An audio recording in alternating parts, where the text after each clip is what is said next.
All right, we are here live for live Q&A number 5.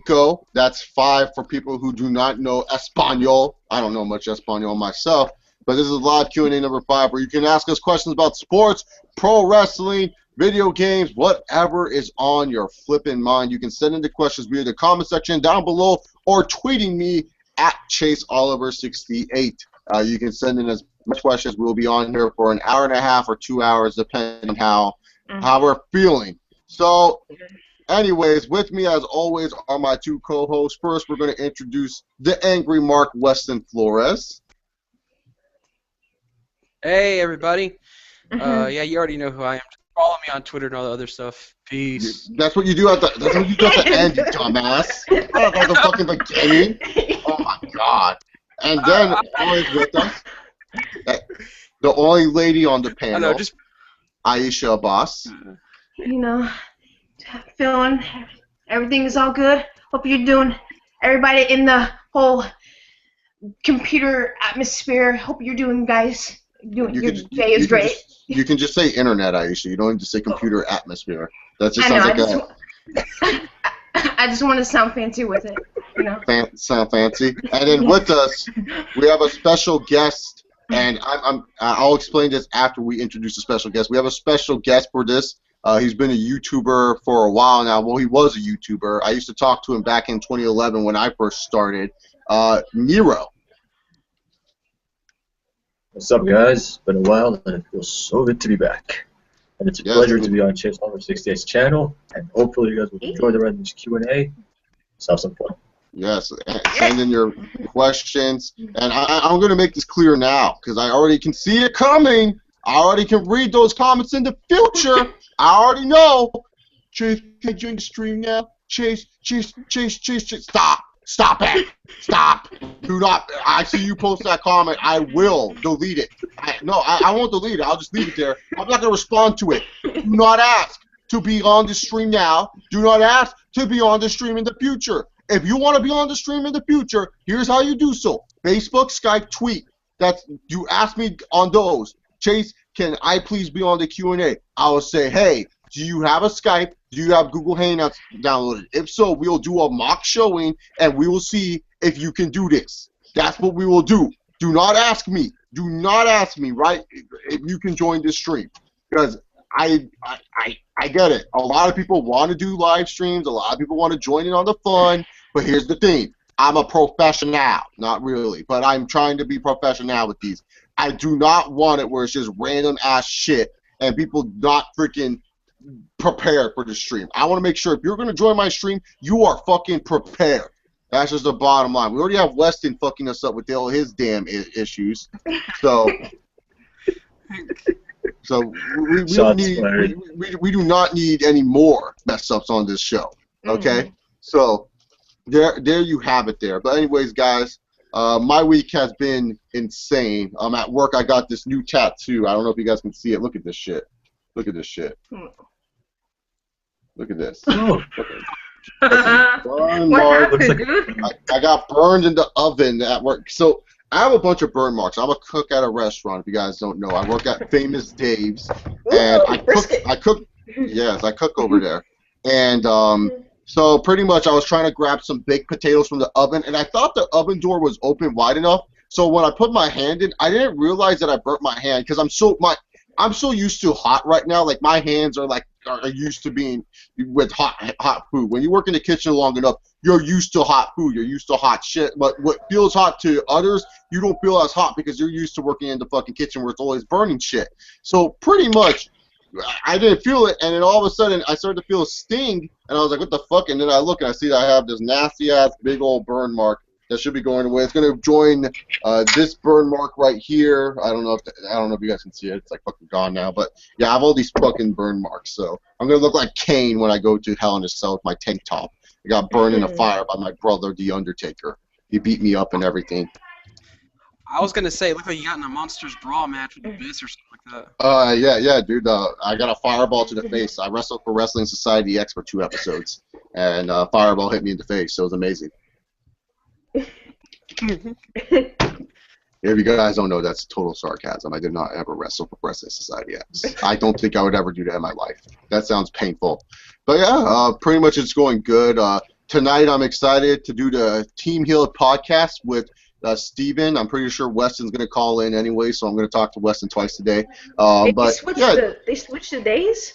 yes, we're not on Wednesdays because it fits everyone's schedule better to do it on Wednesdays apparently. Okay. So it's going to be fun. I'm pretty sure the topics we're going to talk about, Steven is going to talk about going to WrestleMania, which is going to be really exciting for him. He's going to WrestleMania 32 with OK Fabe and Matt from In the Rope Show, so that should be fucking cool to talk about, like how that process went down, and a bunch of other wrestling bullshit and whatnot. NJ is going to be the special guest from the British Fist, so that's going to be so fun too. But yeah, I watched WWE, and WWE Monday Night Raw was ass. You know, I'm just going to be straight up honest here. Now I have to go watch the pre-show at Hell in a Cell. At first, my friends and I, when we were going to go to Hell in a Cell, we were like, fuck this, we're not going to go watch the pre-show, it's a waste of time. But now Randy Orton and Dean Ambrose are in the fucking pre-show. Okay. Let's look at this last year. Let's look at Hell in a Cell last year.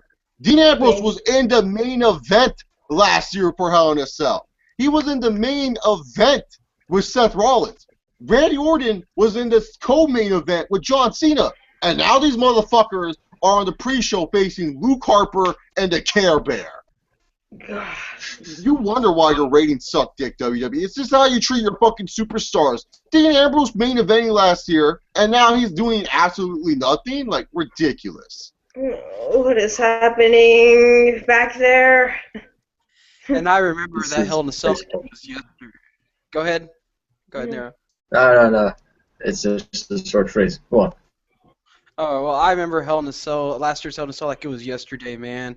Like, I was so amped for Randy Orton to win because, you know, the RKO vines were just starting to come and everything like that. Yeah. Like, I was into the match. All of a sudden, John Cena wins, and I swear, my inner Bruce Blitz just came out. I'm like, why the fuck this idiot gotta win every damn time? Like, yeah. But it's sad. Like, these guys were in big-time matches last year, and now they're on the fucking pre-show? Like, what the fuck is this? They can't even be like the opener. They're on the fucking pre-show. And it's not like this match card's any good. Like, I'm sorry, there's only 2 matches I'm excited for going live to Hell in a Cell. And that's the Bray Wyatt Roman Reigns match and freaking Lesnar Taker. That's it. Everything else, I don't care. I just don't care about it. Yeah. Unless Cena's facing someone interesting, I don't care. Yeah, they didn't really do anything to top up this pay-per-view. It's just another throwaway. Yep, another throwaway pay-per-view, just like what WWE does. All right, so let's go to the Q&A. Let's answer some questions. Red Wolf 316 asks, did you know today is Eddie Guerrero's birthday, and can you believe it's actually been a decade since Eddie Guerrero has passed away? How did you hear about Eddie Guerrero's death? This is Eddie Guerrero's birthday. I don't know. Is Eddie Guerrero's birthday really the 14th? I thought it was the 9th. I thought he was born October 9th. I thought it was Eddie was born on the 9th, Red Wolf. I think you're getting your days messed up because I remember he faced Batista October 9th for the world title at No Mercy, and they celebrated his birthday after the show. But I think it's the 9th, but yeah, Eddie's Guerrero birthday is in October.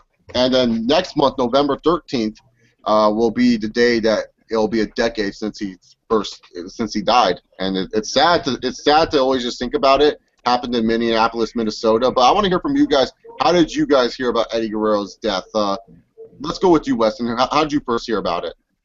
Well, Eddie Guerrero is my favorite wrestler of all time, and you know, I was like a little kid at the time, so I didn't really like watch the news and all that. So I found out on Raw, and then when I saw everyone crying, I actually broke down crying. That was the first time that I was just like, you know, my heart was like truly broken, man. And especially Kurt Angle. I still remember the way Kurt Angle was crying. It was just a very sad moment, man. All right. What about you, Aisha? How did you first hear about Eddie Guerrero dying? With me, I was such a little kid, but when I heard it's just like, it was just so sad. I was crying too. And when they play that montage, it's just like, Here without you, baby, and I miss you all the time. And I can think about you every single moment. I think that's a Benoit montage. I can't remember, but it's one of those songs that WWE. They used it. No, it was a Johnny Carson song. I Are you hurt sure? my soul today. I remember they used the It that. was a Johnny Cash song. It was a Johnny Cash song. Yeah. Johnny Cash song. All right, Nero, how did you hear about Eddie Guerrero's death? Okay. I actually, when I used to play SmackDown vs. Raw, I remember one time some people were telling me, there was a wrestler who died at that time, and I was like, who? And they would point it at me. It was like it was this guy Eddie Guerrero, and I was like, what? Really? I never knew about that. So I was like pretty disappointed by that time. I was like, oh my god, that's so sad to see. Yeah, I first heard about Eddie dying because I went to my great-grandma's birthday. Yes, I had a great-grandma. She lived to be 94, I think. Good for Oma Ada. But I went to my great-grandma's birthday, and I remember I came home, and my dad didn't, because I was trying to catch the football highlights, because I missed the football highlights because I was watching game. But my dad wouldn't let me watch SportsCenter. He was like, "Oh, no, we don't have to watch SportsCenter, so let's watch this instead." And all of a sudden, SportsCenter goes, Eddie Guerrero has passed away, and I was like, what? And I run to my computer and I go on WWE.com, and all I see is this Eddie Guerrero. So I was shocked. My dad did not want me to see the, because he knew how much I loved Eddie Guerrero and how I was like huge on Eddie at that time. I just couldn't believe it. I wasn't crying, but I was like one of those like. You know, like those moments where like time just stands still and you can't believe it. I just remember clicking through every fucking article like, this can't be real. There's no way Eddie Guerrero died. No. Like, I just couldn't believe it. It was just ridiculous. It was just scary to me. So yeah, there you go. That's how we found out about Eddie Guerrero's death. Rest in peace, Eddie. We miss him. And you know, what if Eddie? This is a question. What would Eddie be doing if he was still wrestling today, or if he was still around today? What do you guys think he would be doing? Aisha, what do you think Eddie Guerrero would be doing today? Me, I probably think he'll probably have a job at NXT. Well, working out the talent, making everybody have charisma like he did. Yeah, I can see Eddie doing that. And basically, and him and Vicky Guerrero will probably be crazy couple general managers at that time. So. All right, Weston, where would you see Eddie Guerrero? Well, it's weird because he still would have been relatively young even today. He would have been what, 45, 46? Yeah. Honestly, Eddie Guerrero loves wrestling so much that I could honestly see him like on a part-time basis still with the company. Yeah. Pull Ric Flair. I don't know. Chavo Guerrero said that he would hate today's WWE and he would never wrestle for them. So I'll take Chavito's. That's what Chavo Guerrero said. He said, "Oh, Eddie hates wrestling now." Blah blah blah. Or something like that. And look where he is now. Well, I guess he's doing better things. Yeah, I guess he's doing better things for himself, but I don't think Eddie will leave. Yeah, but that's Chavo. He's like he'll do anything just to get his name remembered. I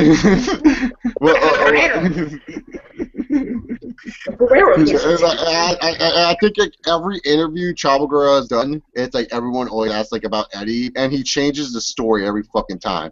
So he does. I'm not gonna bullshit it. Fucking Chavo Guerrero's a fucking Eddie. He like everyone likes to say that freaking Rey Mysterio fed off Eddie Guerrero's career. Fucking Chavo's been doing it for longer than Rey Mysterio because like every interview Chavo Guerrero has, he always has to bring up Eddie somehow, some way. And I know they're family, but they always talk about that. Like that's his go-to card. If the interview's going not that well, he'll tell Eddie's story, and that'll lead the interviewer to be like, "So what happened on the day Eddie Guerrero died?" And then he'll change his fucking story. So fuck him. Nero, what do you think Eddie Guerrero would have been doing today? I could just picture him and his old ass with Vicky Guerrero being together, being lovey-dovey again. Not see her with Edge or with freaking Dolph Ziggler or with those other people that she was making out with for the past couple of years. Hey, you! And I wouldn't think I would hear that "excuse me" phrase. Like that phrase got so heated. Like the moment she would say it was like instant heat. But as of when Eddie Guerrero, if he was still alive, I don't think that would have even happened. And I think he would probably end up being a jobber anyway, since he's going to be old, washed up, and there'd be this new generation of stars that are rising up. They'll use him as a boost, like, hey, I beat Eddie Guerrero, WWE's greatest. Big whoop. I think Eddie, he would have been in the WWE, but more as an agent role. I could see him getting into a storyline with like Alberto Del Rio. Like I already see like the Del Rio storyline being writing on the wall, and then also I just see Eddie also maybe feuding with someone that like I can see Eddie like feuding with people like that are just like not doing anything. Like Neville would have benefited from a Guerrero feud. Like just like going out there and feuding with guys that are just like not doing anything and that he feels bad for. He's like, you know what, I'll go feud with this guy. I could definitely see him like being like with the Authority and he's doing like stupid shit with the Authority. So yeah, there you go. Durst X420 has a bunch of questions. The first one's for you, Aisha. Ooh, these questions are His question is, would you date Chase? So would you date me, Aisha? I don't know why he's asking that, but he's wondering. No, because he's my friend. See, there you go. Yeah. Sorry. Age difference too. There's an age difference, huge age difference. So Exactly. there you go. There. Just X420 asks, question for Weston. Why are you such a Daniel Bryan mark? Who else do you mark out for? So why are you such a Daniel Bryan mark, Weston? Yeah, I want to know too. Well, because Daniel Bryan is the best wrestler today. He's the only one that matches up to Eddie Guerrero in terms of a guy that can do everything. You don't understand. You don't understand. Daniel Bryan can't act his way through a plastic bag, dude. Okay, that's fine. That's your Excuse me? You're entitled to it, but still. Say that again. You dare put Eddie Guerrero and Daniel Bryan in the same picture again. Please don't. Let me explain. Don't. Okay, listen. The only other wrestler you can even debate is on Daniel Bryan's level is Shinsuke Nakamura in Japan. Yeah. Oh, Shut up. Stop it. He's the best. He's the best. Forever explain to you why he was the best. But who else do you mark out for?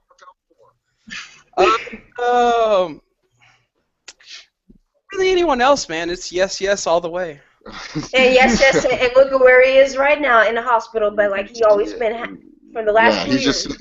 He's sitting at home fucking jacking off to Brie Bella's pictures. So there you go. Snowdrop asks, okay, I would rather have Nikki than Brie. That's not even a fucking question. Snowdrop asks, which would be more painful, wrestling for Wrestling Society X or wrestling for CZW? Okay. Ooh. So, Wrestling Society X, you only had 10 episodes. But in those 10 episodes, you got to do whatever the fuck you want, and there was a bunch of stupid shit. While CZW, they just do stupid shit, and they're not really doing anything. And I don't think they've ever been on TV. So I would rather get the exposure of being on Wrestling Society X. So there you go, Wrestling Society X. It'd be more painful for sure, but I'd rather take that pain and all those explosions for that. See how daredevilish I am if I'm in Wrestling Society. You know it's gonna hurt, but. Yes, what would be more painful, Wrestling for Society X or CZW, Nero? Wrestling Society. It sounds so painful, but it could be worth it sometimes. Yeah, the Piranha Death Lake match. Remember that? that was a match in Wrestling Society X. I'm not making that up. They threw someone in piranhas. I felt bad for that fucker. I hope he enjoyed his $50. What about you, Wes? What would be the most painful? Well, they didn't get paid that much in Wrestling Society X. They're probably like, here's $50 and we'll give you some catering. That was enough for these fuckers because wrestlers are dirt cheap. I was gonna say CZW, but now that you guys are explaining all these like dumb shit that these wrestlers do in Wrestling Society X, I'm like, I have to go with that. Shit, I feel sorry for that guy too. Yeah, no, you didn't get paid shit. Durst X420 asks, what elimination tag match would you make for Survivor Series? I don't know. Like, I'm gonna be honest here. Like, I don't care either. Like, no one's really relevant now. Yeah, it's like Survivor Series. Yeah, Survivor Series matches are like whatever to me. Like, there's no like here. I'll have the Breakfast Club versus the Rising Stars. So it'd be Triple H, John Cena, Batista, Sheamus and Randy Orton taking on Seth Rollins, Roman Reigns, Dean Ambrose, Bray Wyatt, and Kevin Owens. How about that? Does that sound good to everyone? Yeah, that sounds good. And the Breakfast Club clean sweeps them. Like, we'll get a RKO into a AA. We'll get a pedigree into a bro kick. It'd be amazing. But, yeah, there you go. Durst Export 20 asks, what do you think about James Storm joining NXT, and who else would you like to see join NXT? Now, if you guys don't know, the former Tennessee Cowboy James Storm from TNA Impact Wrestling went to NXT and did some tapings, and so now everyone thought that he's signed with NXT, but he just did an appearance. We don't know what his future holds with the WWE at this moment in time, but he's already doing his own thing. He's weighing his options. I heard TNA's throwing money at him. I don't know how legit that is. I don't know what money TNA has, but they're throwing it at James Storm apparently to try to keep him. But I don't know if that's true or false. I don't give a fuck. But James Storm is not there full time. But it was cool. I'm going to be watching that episode for sure, just because I'm a big James Storm fan. Always like James Storm. Who else should join NXT? Austin Aries and AJ Styles. That'd be sick to see them just to say they wrestle for WWE, even if it's on the lower end tier. Just to say they wrestle for WWE would be fucking sick. So that's how it is. But what did you guys think about James Storm joining NXT? Weston, what about you? It seems like he fit in, actually. That's the weird part. Yeah, he does. Yeah. Yeah, and I think what he's doing is he's just, like, getting a feel for the ring and the environment, stuff like that, so he can make a decision on whether he actually wants to go there. Yeah, exactly. He's just testing the waters right now. Yeah, like me, I was happy. Like James Storm NXT, that's cool as shit, man. Like cool, like me, like he probably be in the role like not Moose Rhino is right now. So James Storm's in NXT, I buy it. Sign a contract right away, James Storms, because you're gonna do something better in NXT than what you did in TNA. So. All right. What about you, Nero? Nero, James Storm, NXT. What do you think? I think we lost Nero. Yeah. All right. We'll move on. We'll get his thoughts a little bit later on about NXT. All right. Is Nero back? I didn't really care too much about James Storm after Beer Money was over, so I said to myself, I'm not sure how TNA was going to go with this guy. And seeing him, being a part of NXT, I think, okay, this may actually sound interesting. He could finally build himself up with a fairly decent company that can give him good pay. So I said to myself, James Storm in NXT, yeah, it could work. I could see him, with a bright future ahead of him.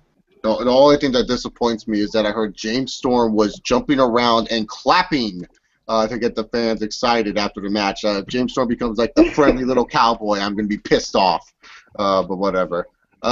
Greg Toomer asks, what's your favorite Triple H moment? Ooh, my question. This is beautiful.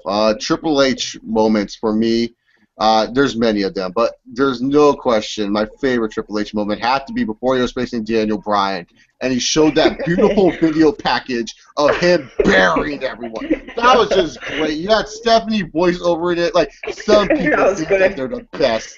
They think that they can beat him. But there's only one true game in the sports entertainment industry, and that right there just summed up everything you love about Triple H and more. So that's my favorite Triple H moment. There's many more, but that has to be the number one ego, like, jacking off moments for me. Like, my own ego wanted Triple H's ego. In fact, I think that's like the most retweeted thing I ever said. I said, I must have Triple H's ego, and like 8 million people retweeted it because they're like, yes, Triple H's ego is fucking amazing. So yes, that would be my favorite moment. What about you guys? Nero, do you have a favorite Triple H moment? Yeah, I do. I remember back in the No Mercy when John Cena was injured. He had to Randy Orton and the last man stand that time.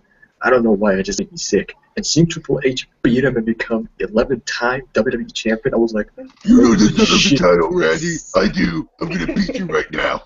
That's the game. I'll defend against Umaga. I'll wrestle 3 matches for this show. Like, oh, that's a great moment. What about you? I thought it was a dumbass. For me, first off, I gotta say, Triple H better thank Daniel Bryan because if it wasn't for Daniel Oh Bryan, my God! Shut Shut the the fuck hell up! up. Shut the fuck up! it's true. Do not fucking quote down Daniel Bryan. Fuck you. Oh, you're not gonna like what I have to say, Weston. My favorite Triple H moment was when I don't know why this sticks out to me, but it's when he was trying to reform DX and he went to the office building. There's like a guy there and he's doing there, sexy boy. Then the guy gets up and starts, just peace out, dude. You know, people shit on 2009 DX, and I get it. They weren't as funny, It was hilarious. They had some good backstage shit. I love when Shawn Michaels was cooking in the grill and stuff like that. Little People's Court. Yes, Little People's Court is one of the best segments of all time. I don't care what anyone says. Their Christmas segments. Yeah, those I were like all that. right. Yeah. The Shockmaster segment was pretty funny, where they're promoting WCW DVD, and then the Shockmaster comes through, and then you just see Arn Anderson with him. Oh, great shit. Well, Aisha, what's your favorite Triple H moment? well, you know, I'm a huge fan of Triple H. But Wes, you're not gonna like this when he beat the living shit at Daniel Bryan. Well, Oh, that was great. What you busted? I don't care if this Triple H doing his thing on that little goat. The best thing I ever saw. yeah, but the end picture was Daniel Bryan holding both world titles, going yes, yes. Yeah, For like 2 minutes after he decided to give up on them. The Ultimate WWE apologist asked, why are so many people blaming WWE for Raw's low ratings? It's not WWE's blah blah blah blah. That the WWE is amazing right now. Blah blah blah. It's all because of Monday Night Football. Blah blah blah. Okay. Don't stop. Raw is unbearable. It's ass. WWE apologist, I love you. I know you're a true. I know you love WWE to death, and that's why I love you, because you don't give up on the dream. But it's ass when you have main eventing. That's when you know your show is terrible. Oh well, Seth, I am the corporate king. David, I'm going to rip his. Stop! God! Every episode's the fucking same. We're gonna kick off Raw. We have a promo segment. It's a game. Network $9.99. And this city, blah blah blah. Insert city insult. Blah blah. I'm Stephanie. I have huge tits. Seth Rollins got the mic. Here's my microphone. I'm the future of the WWE. I'm the best there is. No one can beat me. Where's my statue? Where is my statue? And then all of a sudden, we get to random match number 1. Oh, Dolph Ziggler tonight is facing random fuck. We get match number 2. We get one entertaining backstage segment, probably by the fucking New Day. Divas Revolution. Oh, we got ourselves a Divas Revolution. There's no revolution. They're doing the same fucking shit they were doing for fucking years. Fucking stupid. And then all of a sudden, we move on to other fucking shit. Like, Big Show is beating Cesaro, and you're sitting there and saying, why is Big Show beating Cesaro? We don't know. We're just doing it. Fuck this company. Every week. All right, guys. The United States title is going to be defended here tonight. You know, I'm looking for a fight. I'm looking for someone to come out there and give the opportunity to deserve. You want some? Come get some. The U.S. title open challenge starts now. Jobber comes out. Cena has Shawn Michaels versus Undertaker on his fucking replay. Kicks out of all these damn finishers. LOL. Cena fucking wins. Oh, and to all of you paying $60 for the pay-per-view, what are you doing? Are you stupid? It's $9.99 on the network, Michael. Nah. And did I not mention that Kane is main eventing? Ugh. Just WWE, just like, come on, really? Monday Night Raw is like, Monday Night Football's killing them. Like, no, they're killing their own selves. The reason why you're getting low ratings is because you put the same people same people from back 10 years ago. We don't need Kane in the main event. We don't. Just build new stars, and then you can have a better show. Come on. It's not that hard. And not only that, football season has been around for years. Even in the early 2000s, when WWF was on top of the world, football season were contradicting with WWE, and they had more ratings than this shit. Why? Because they were booking legitimate shit. But now, it's just plain shit. Dude, because here's the thing. Here's the thing that I always say. Is that back then, you could remember who the fucking jobbers were. You remember Crash Holly. You remember Mark Henry as Sexual Chocolate. You remember Too Cool. You remember so much shit. When we look back and we look at 2015, are we literally going to sit there and be like, you know what? I remember the Los Matadors. You're not gonna fucking say that. You're not gonna fucking say you know them now, but you're not gonna remember the Los Matadors. You're gonna be sitting there watching old like WWE pay-per-views, and when the Los Matadors come out, you're gonna be like, oh, I remember these fuckers. Like you're not gonna remember them. You're not gonna remember most of these idiots. Into I'm gonna remember Heath Slater Chase actually. Oh fucking shit, you're gonna remember Heath fucking Slater. Fandango is a great talent. Fuck you. Seriously, you're not gonna remember any of these. You know, I'm actually kind of happy that this is happening to them. It's really biting them in the own ass. Like, you see the ratings are low, and you're not going to do anything about it? So that's what you get, WWE. Aisha, obviously you don't know. I have a wedding proposal. Okay. Anna and Rusev. That will get the fans back into it. And then we're going to break kayfabe and say that Rusev is Stupid. Fix your ways, WWE. No. Killing me here. They're killing me. They're killing me. Like it's sad. It's like we have to still believe in the Attitude Era stars to get people to give a shit. Like Shawn Michaels can't even wrestle anymore. Yet he's still over than half of the fucking roster. Yep. And October 19th, they're gonna invite all the legends to have a good show. But we're not gonna bring Stone Cold on because that would make too much sense. I mean, they're in Texas after all. They're in fucking Dallas. You would think you would bring Stone Cold Steve Austin on, but whatever. WWE. Actually, he's set to make his appearance, I think. No, they took him out. What? Yeah. They truly believe that Stone Cold's good enough. Like they have Ric Flair, Undertaker, Shawn Michaels, and another fucking reject. They think that's good enough. Fucking idiots. All right. Durst X420 asks, what would you do with the title picture if you were behind the writing? All right, so I'm going to go into Beta Booker mode here.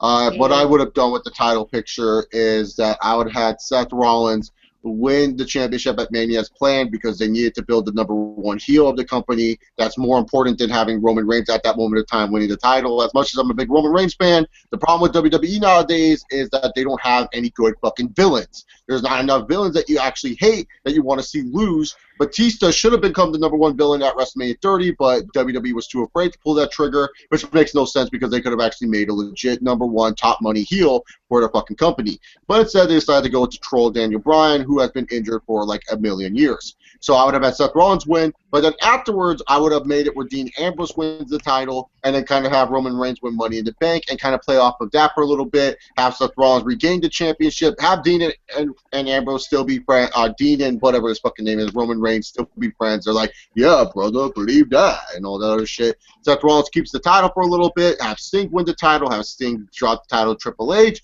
Triple H is running his reign of terror. John Cena ends the reign of terror. Roman Reigns, Dean Ambrose are best friends. Roman Reigns wins the Rumble. Not only does he have Money in the Bank, but he wins the Rumble. Roman Reigns goes and faces John Cena for the title, loses to John Cena at WrestleMania 32. Oh, but God, this is where you people are going to be like, Chase, that sounds crazy. Shut the fuck up because I know my damn booking. I'll have it that way you build Roman Reigns' frustration.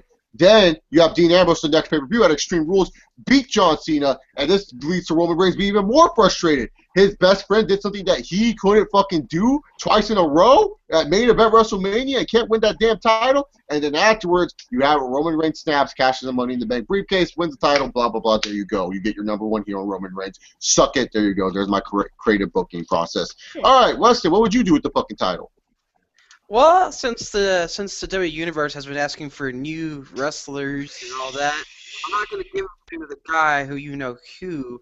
Instead, we're going to have Brock Don't. Lesnar beat John Cena, then set up a triple threat at WrestleMania, and then the man with the plan, who I believe is up there with Daniel Bryan, that's one of the greatest of this generation, in Go fucking Dallas, comes out, pins both Brock and John Cena. 2, 3, your new World Heavyweight Champion at WrestleMania, Bowley! Oh God, that sounds No.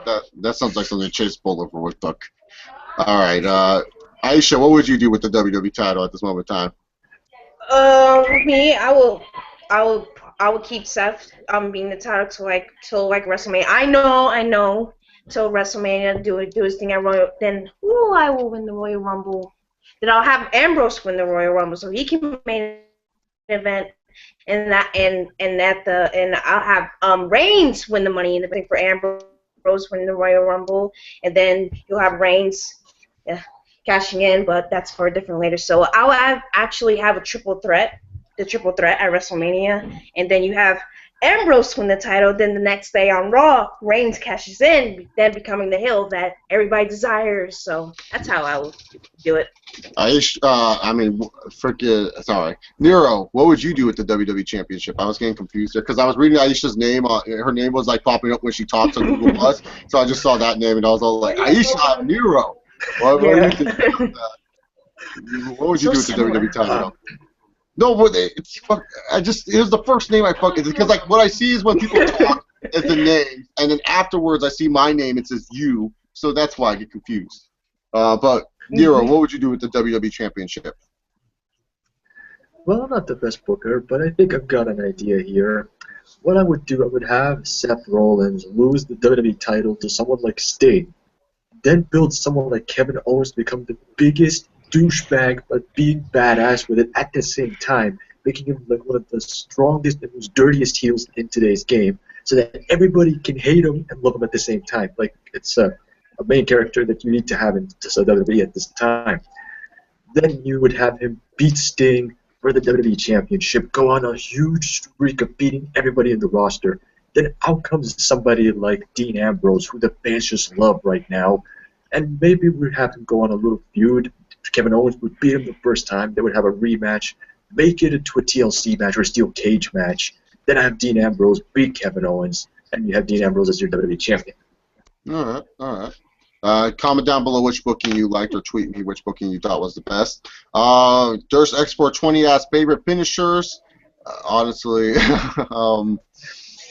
Pedigree, People's Elbow, Canadian Destroyer, 3D. So there you go. Those are my favorite finishers. What about you, Aisha? What's your favorite finisher?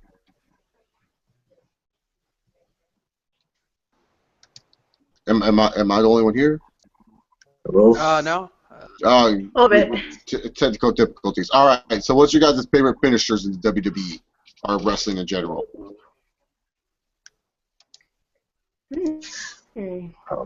Okay, I'll go first, I guess.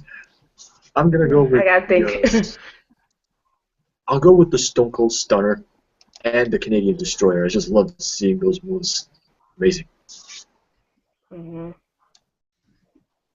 All right. Weston, what about you? For me, I like the Crippler Crossface.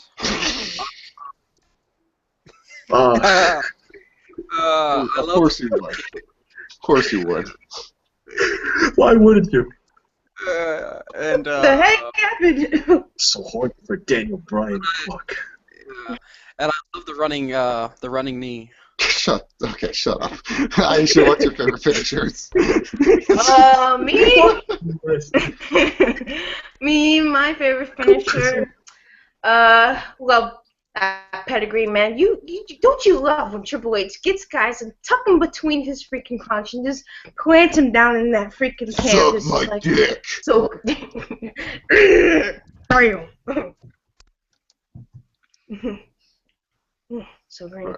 So the pedigree. All right. Let's see. Where should I go first? Oh, by the way, Chris Bandicoot, stop asking if you can join. You're not going to be able to join this week. If you want to join, tweet me, Skype me, and we'll work something out, okay? Stop asking these questions. Can I join the video call? I explained this in the beginning of the show. You do not ask me if you guys can join. If you guys do keep on asking me, you probably won't join in the future because it's going to annoy me. So there you go. Ultimate WWE Apologist asks, why are so... oh, no, we already answered that one. Joe Juicy asks, why doesn't WWE make different games for different consoles? Like, for example, SmackDown games be on the PS2, WrestleMania and Day of Reckoning games be on the GameCube, WrestleMania 2000, No Mercy being on N64, and the Raw games being on Xbox. It's called WWE being lazy, and also probably 2K. Because back then, THQ and Ukes would do that because so that way they can make more money and stuff like that. But the thing is, nowadays, 2K has other games that they worry about more than WWE games. They're more worried about their NBA games than they are about WWE and all the other Take-Two stuff. So that's why they don't do that anymore. They're fucking lazy. So that's the reason why. Look at it. Oh, shit. Okay. Aisha's getting attacked over there. I know, my sister. Oh, what do you want? What do you Hold want? on, it's very exciting. Oh, we shit. go. Aisha's sister has some breaking news for us. What? That was a lot. I got a lot. Just because you got retweets, you have to come and tell me? Yeah. You got a lot of retweets. It's not bad. More than, when you get a lot of... Y'all don't understand, okay? When you get a lot of retweets, it's awesome. It's a great feeling, okay? When you get, I got like almost 60... I got 59 favorites and 58 retweets. Oh, shit. It's amazing. I'm sorry. Y'all don't understand probably, but it's amazing when you get like more than 10. And look what she posted. No, they don't need to know. They don't need to know that. They wouldn't understand. It's a fandom thing. I don't know why you're laughing. This is good. It was a good one too. It was a good tweet too. Look at this. Well, because you don't understand why I retweeted it. That's what. Because you're not. Okay. You're not in the fandom. Okay. All right, go back there. It was a nice one too. It was such a funny. Okay, congratulations on Twitter. 58 retweets makes you famous. It was a funny tweet. Awesome. This is the second time I got like 60. Good job. Good job. Thank you. I'm so proud.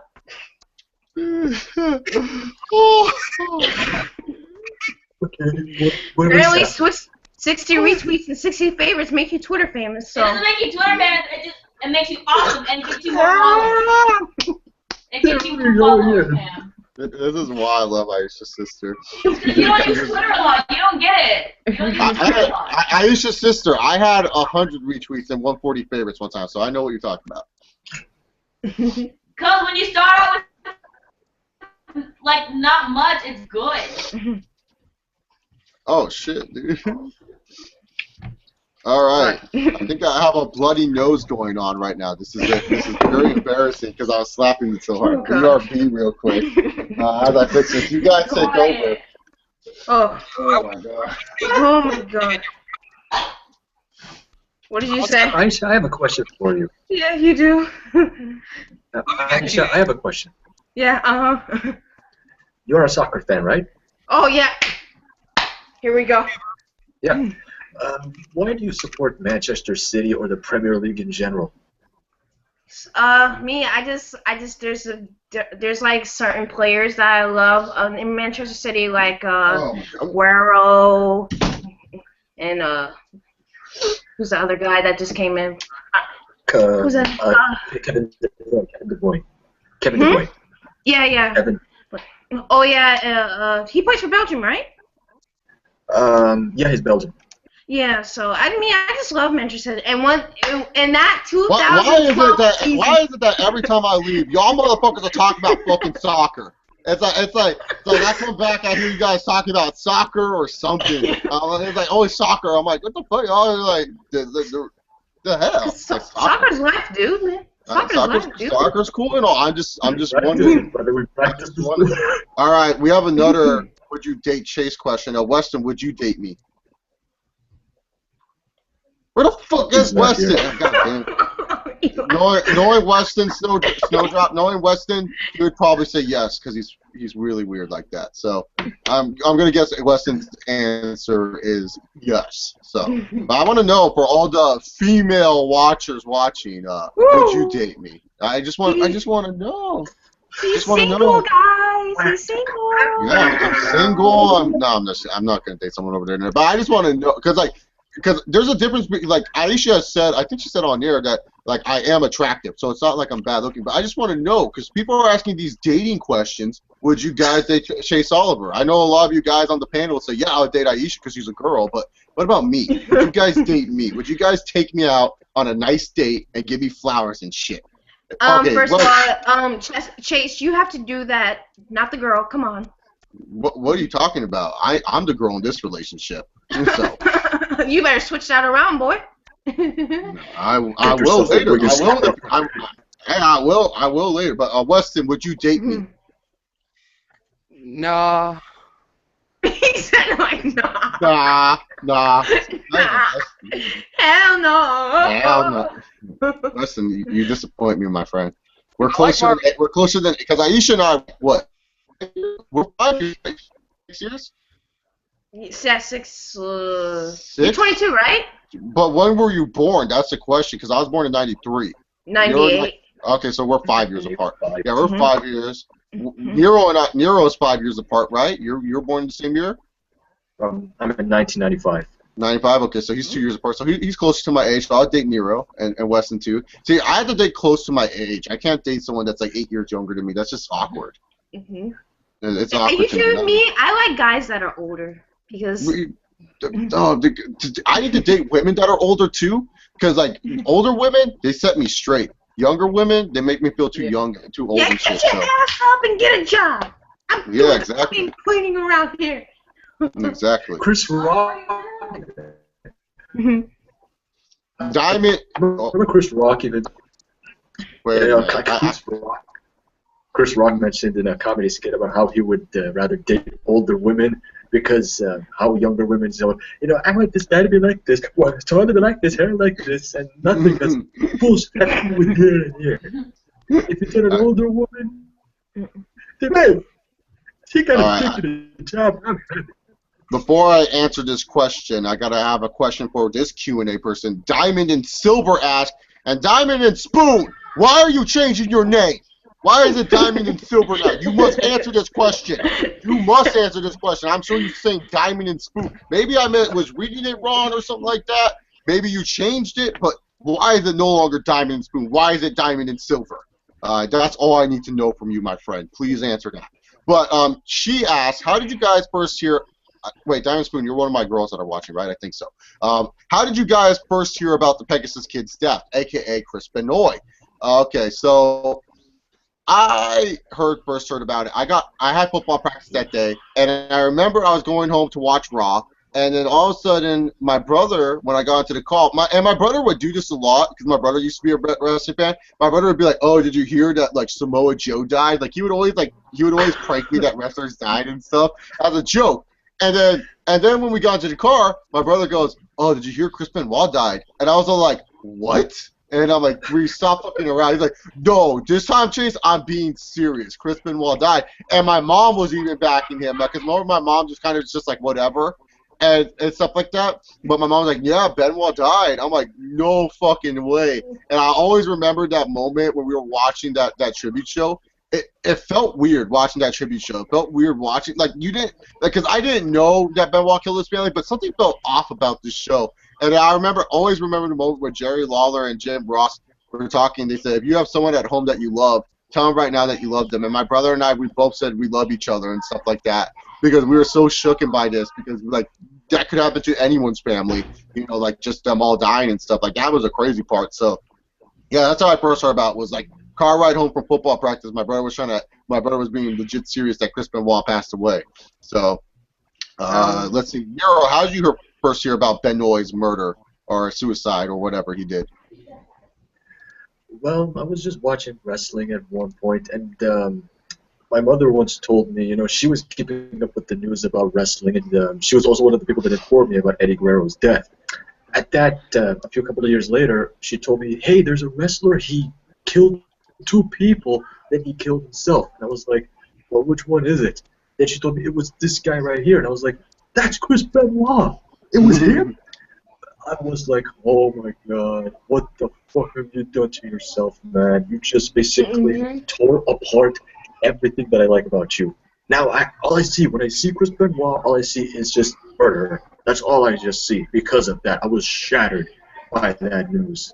Yeah, I think the day after hurt more than like Yeah. the day of hearing it, because like just knowing that, like, especially for me, for someone who was shorter and wanted to become a wrestler back then, Benoit was like an idol to me. He was like an idol to me. Like the suplexes and everything like that. He showed that like you don't need to be that athletic. You just need to be tough. And just hearing that what he did to his family just hurt me Same. more than like the actual day Yeah. I heard that he died. Aisha, how did you first hear about Benoit's death? Me, I think I was coming back from school, flipping channels, and I was on CNN, and they were saying how this big time wrestler was dying. I'm like, who? And they showed a picture. I'm like, Crispin, what? What?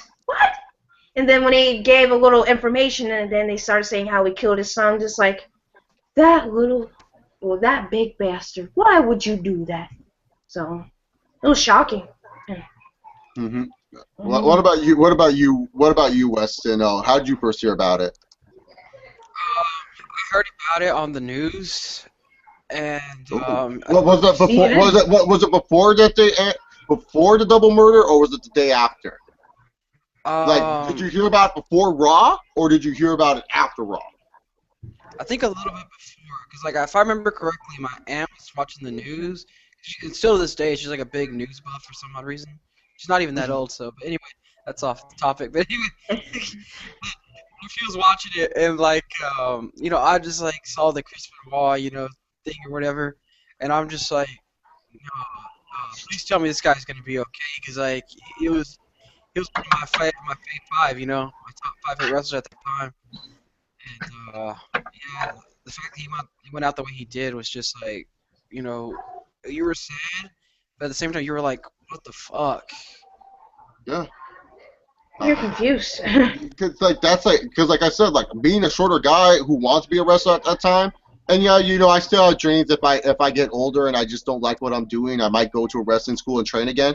But like the thing is like when I was like a little kid, I wanted to be a wrestler, and Benoit was like my idol and stuff. And I'm gonna be dead serious when I say this. Chris Benoit literally killed me wanting to become a wrestler. Just because like it scared me after the fact, hearing all the terrible stories about concussions, and then like like talking about the steroid abuse and everything like that. Like just to me personally, I never want to do that to my family, because like Chris Benoit literally had to kill himself to go the distance into WWE. He's a shorter guy. He's not built like Hulk Hogan. He's a shorter dude, so he had to work so hard to get there, and it did so much damage to his body. Like I wouldn't want to do that to my family. So that was one of the reasons why I never wanted to become a wrestler after that, because like that, the shorter guys, they have to do a little bit more to get over than the bigger guys, Man, nowadays it's switched around. Yeah. Migueli Garcia asked, greatest return in WWE. So what's the greatest return in WWE? For me personally, I just think because of the reaction that he got, it had to be Brock Lesnar's return for me. There's like there's like returns that are exciting and shocking, because I was gonna say 2011 The Rock return, because you never thought, because you missed him so much, but The Rock has returned so many times, it's kind of like whatever at this point. But when it comes down to Brock Lesnar's return, it was just like there was rumors, there was a buzz. You never knew if you were going to see Brock Lesnar in WWE again. That was like the question. And then you hear, and that crowd reaction is just so amazing too. Just how hyped they get. And when Lesnar comes out, Brock Lesnar guy was born and everything like that. So I got to go with Brock Lesnar right there. Brock Lesnar's return for me. Weston, what's the greatest return in WWE? Oh man, for me, the greatest return ever was Daniel Bryan when he came to Okay, Someone is Daniel Bryan. The reaction on Nexus's face, man, was just like, yeah, this is gonna. Say his name again. You making me hate him even more and more and more. The greatest return in wrestling history is Daniel Bryan. Naisha, what's the greatest return in WWE history? With me, probably when Hulk Hogan came back. Man, that crowd reaction when he came back as like original Hulk Hogan, oh man, it was so great. All right. What about you, Nero? What's the greatest return in Oh WWE? wait! I changed mine. I changed it back. Back. When Shawn Michaels came back.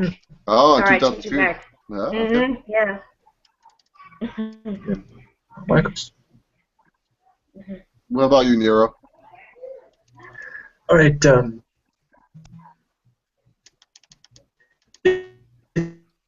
It's because I saw Chris Jericho's return in 2007 at the expense of Randy Orton when he was. I was like, I haven't seen Chris Jericho wrestle in so many years, and I was like, seeing him come back with this new fresh look and this new attitude, and he's back with his original self again. I was like, yes, this is what I came to see. This is the Chris Jericho that I know and love. I was like, I haven't saw this guy wrestle for so many years. Like, I haven't saw him get fired when he fought John Cena. I didn't see that at that time. I was busy doing a lot of things at that time. So I was like, seeing him wrestle still at that time, it was so crazy. I just loved it. All right.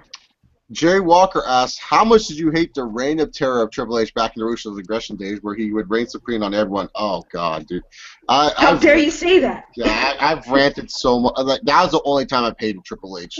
Like, but the thing was... And it was annoying. It was heel heat, and that's what I need in wrestling. I need that again. Like, not where I'm pissed off that I'm seeing Kane and Seth Rollins fighting for a title because it's like, fuck off.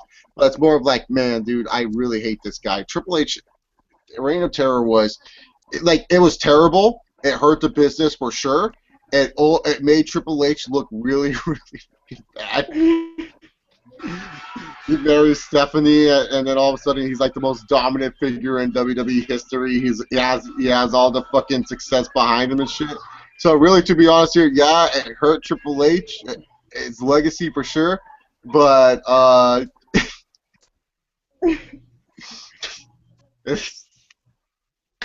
it is what it is.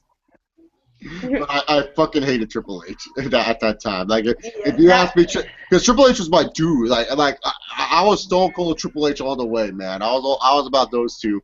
Like, you know, like, I love The Rock too. Rock's one of my faves too. But like, Stone Cold and Triple H, those were my dudes. And like, Triple H, man, when he had the Reign of Terror, like, oh god.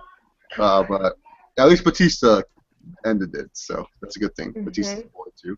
What about you, Aisha? Did you like the Reign of Terror?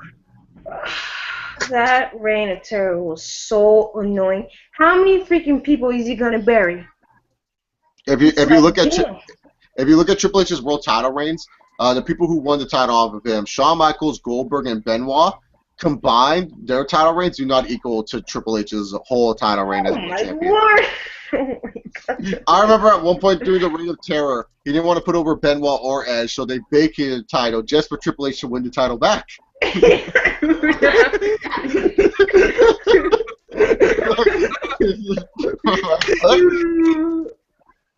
Oh, and Orton too, so I forgot about Randy Orton's first world title. Do you remember that segment with Triple H and Scott Steiner? They were doing a bodybuilding contest to see. A pose off, Aisha. How dare you?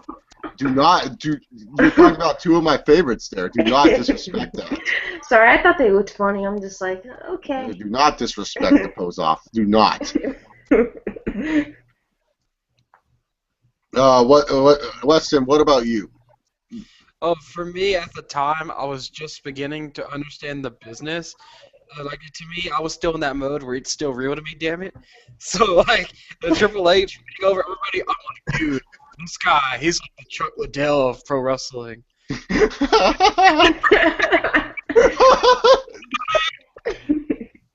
Chuck Liddell, really? No, Chuck Liddell. This dude is a badass. Weston, Like, this. Your comparisons, bruh, you need to work on that, buddy. You seriously need to work on your comparisons. Chuck Liddell? Chuck fucking Liddell. Well, Weston, just work on your comparisons. That mode where it was still. God, like, this dude is like, if you were to talk to like Weston back then, you would say that Triple H was better than Ronda Rousey.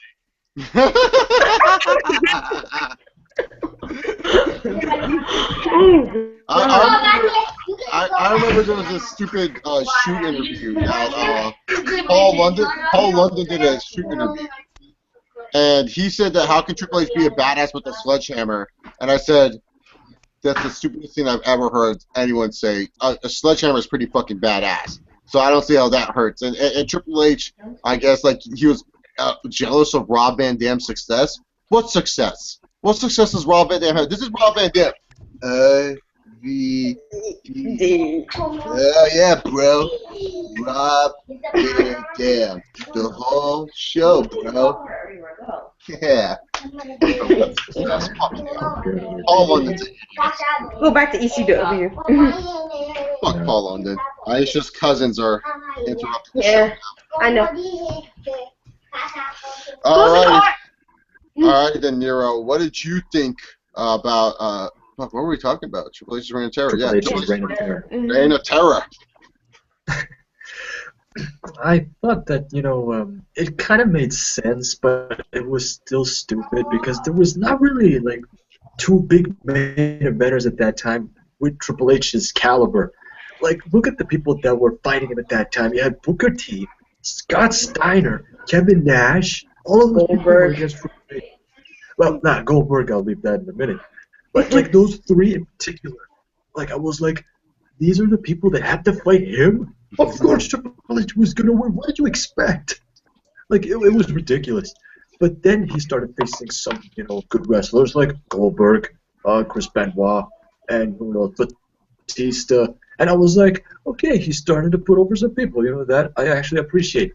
But then at the time, Goldberg, he was about to leave, so he was forced to, get rid of his championship, and Chris Benoit lost it to Randy Orton. And Randy Orton wasn't over at that time as a face, which was against their plans, so they had to put it back on Triple H. And there was also Kane involved in the mix. It was like, really? Triple H has to face Kane now for the title? Fuck out of here with this, man.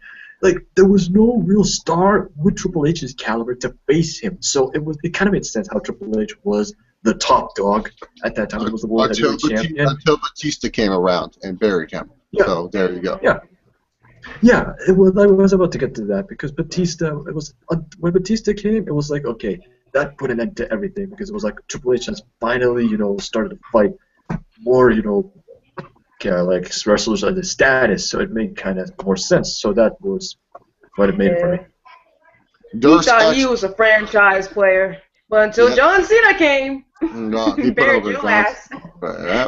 He put over Cena a lot. Durst X420 asked, do you think Sami Zayn will return to eliminate Kevin Owens at the Rumble to set up a feud to Mania? Durst, that is something called making too much sense, which the WWE doesn't like to do. So no, I do not see that happening. And plus, really, to be honest here, I know everyone's jizzing over Sami Zayn and Kevin Owens feud for the IC belt, but really, to be honest, NXT is kind of just on the network. Just saying, I don't think a lot of casuals would get it. So yeah, that's just me.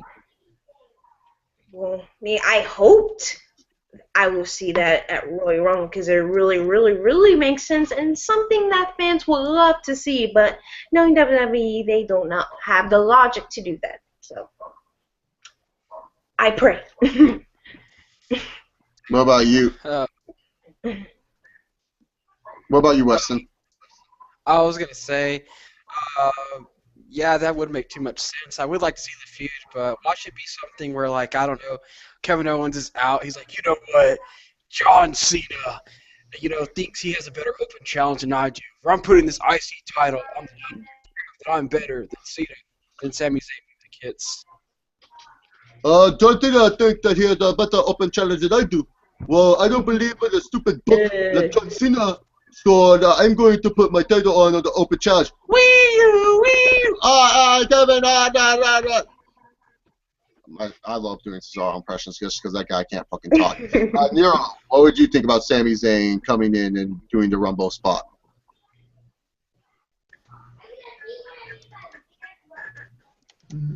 I think it would be that he needs a little more time until, he finally makes it into the big time.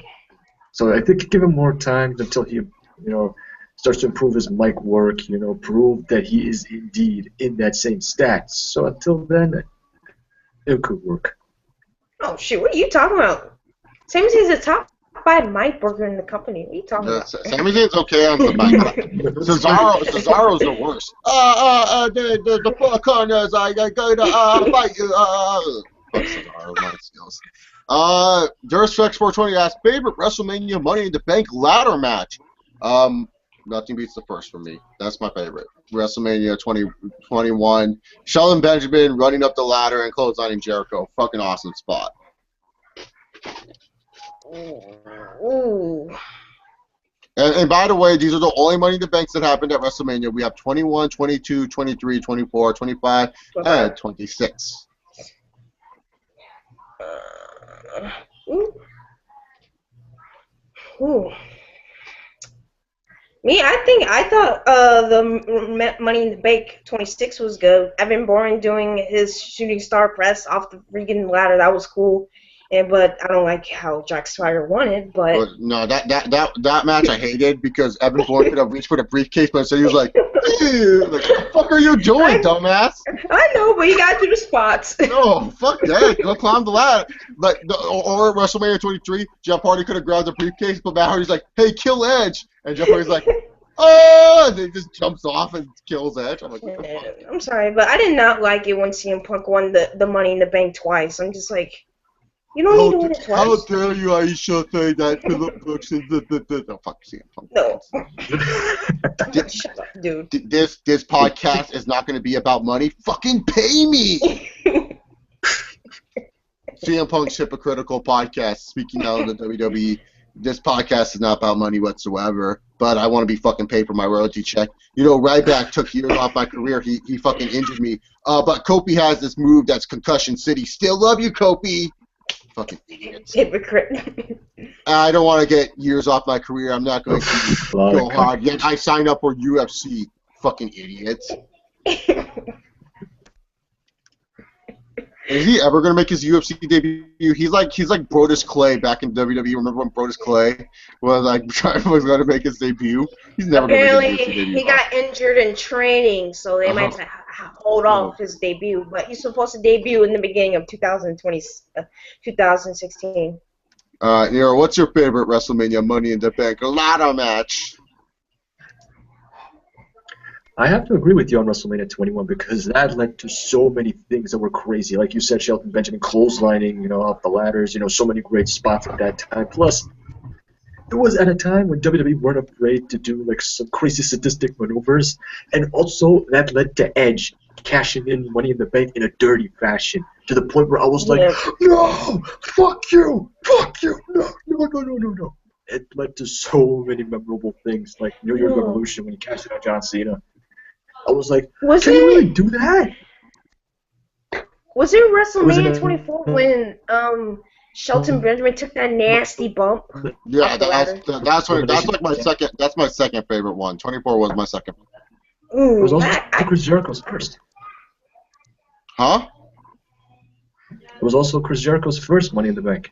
No, he was at 21. Remember? Shelton Benjamin clotheslined Jericho off the ladder. Yes, he clotheslined Jericho off the ladder. Yeah, actually he did. But it was after his return. So. What about you, Weston?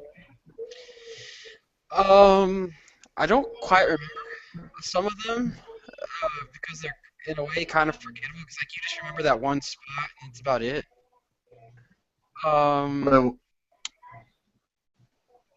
So which one's your favorite? I'm gonna have to say WrestleMania 25, and as for the CM Punk thing, he's never gonna fight. He's just there to sell T-shirts and all that. Yeah, make some money. Durst Export 20 asks, did you think Booker T should have beat Triple H at Mania 19? Yes, I think everyone is in agreement on that one. Durst Export 20 asks, do you like the Big E 5-count gimmick?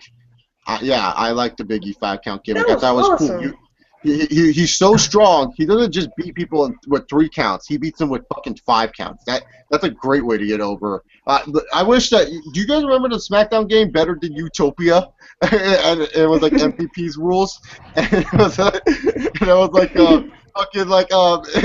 all like MVP couldn't get disqualified. MVP couldn't get counted out. You have to beat MVP with a 5 count. I wish they would have done that in real life. That would have been fucking awesome. Yeah.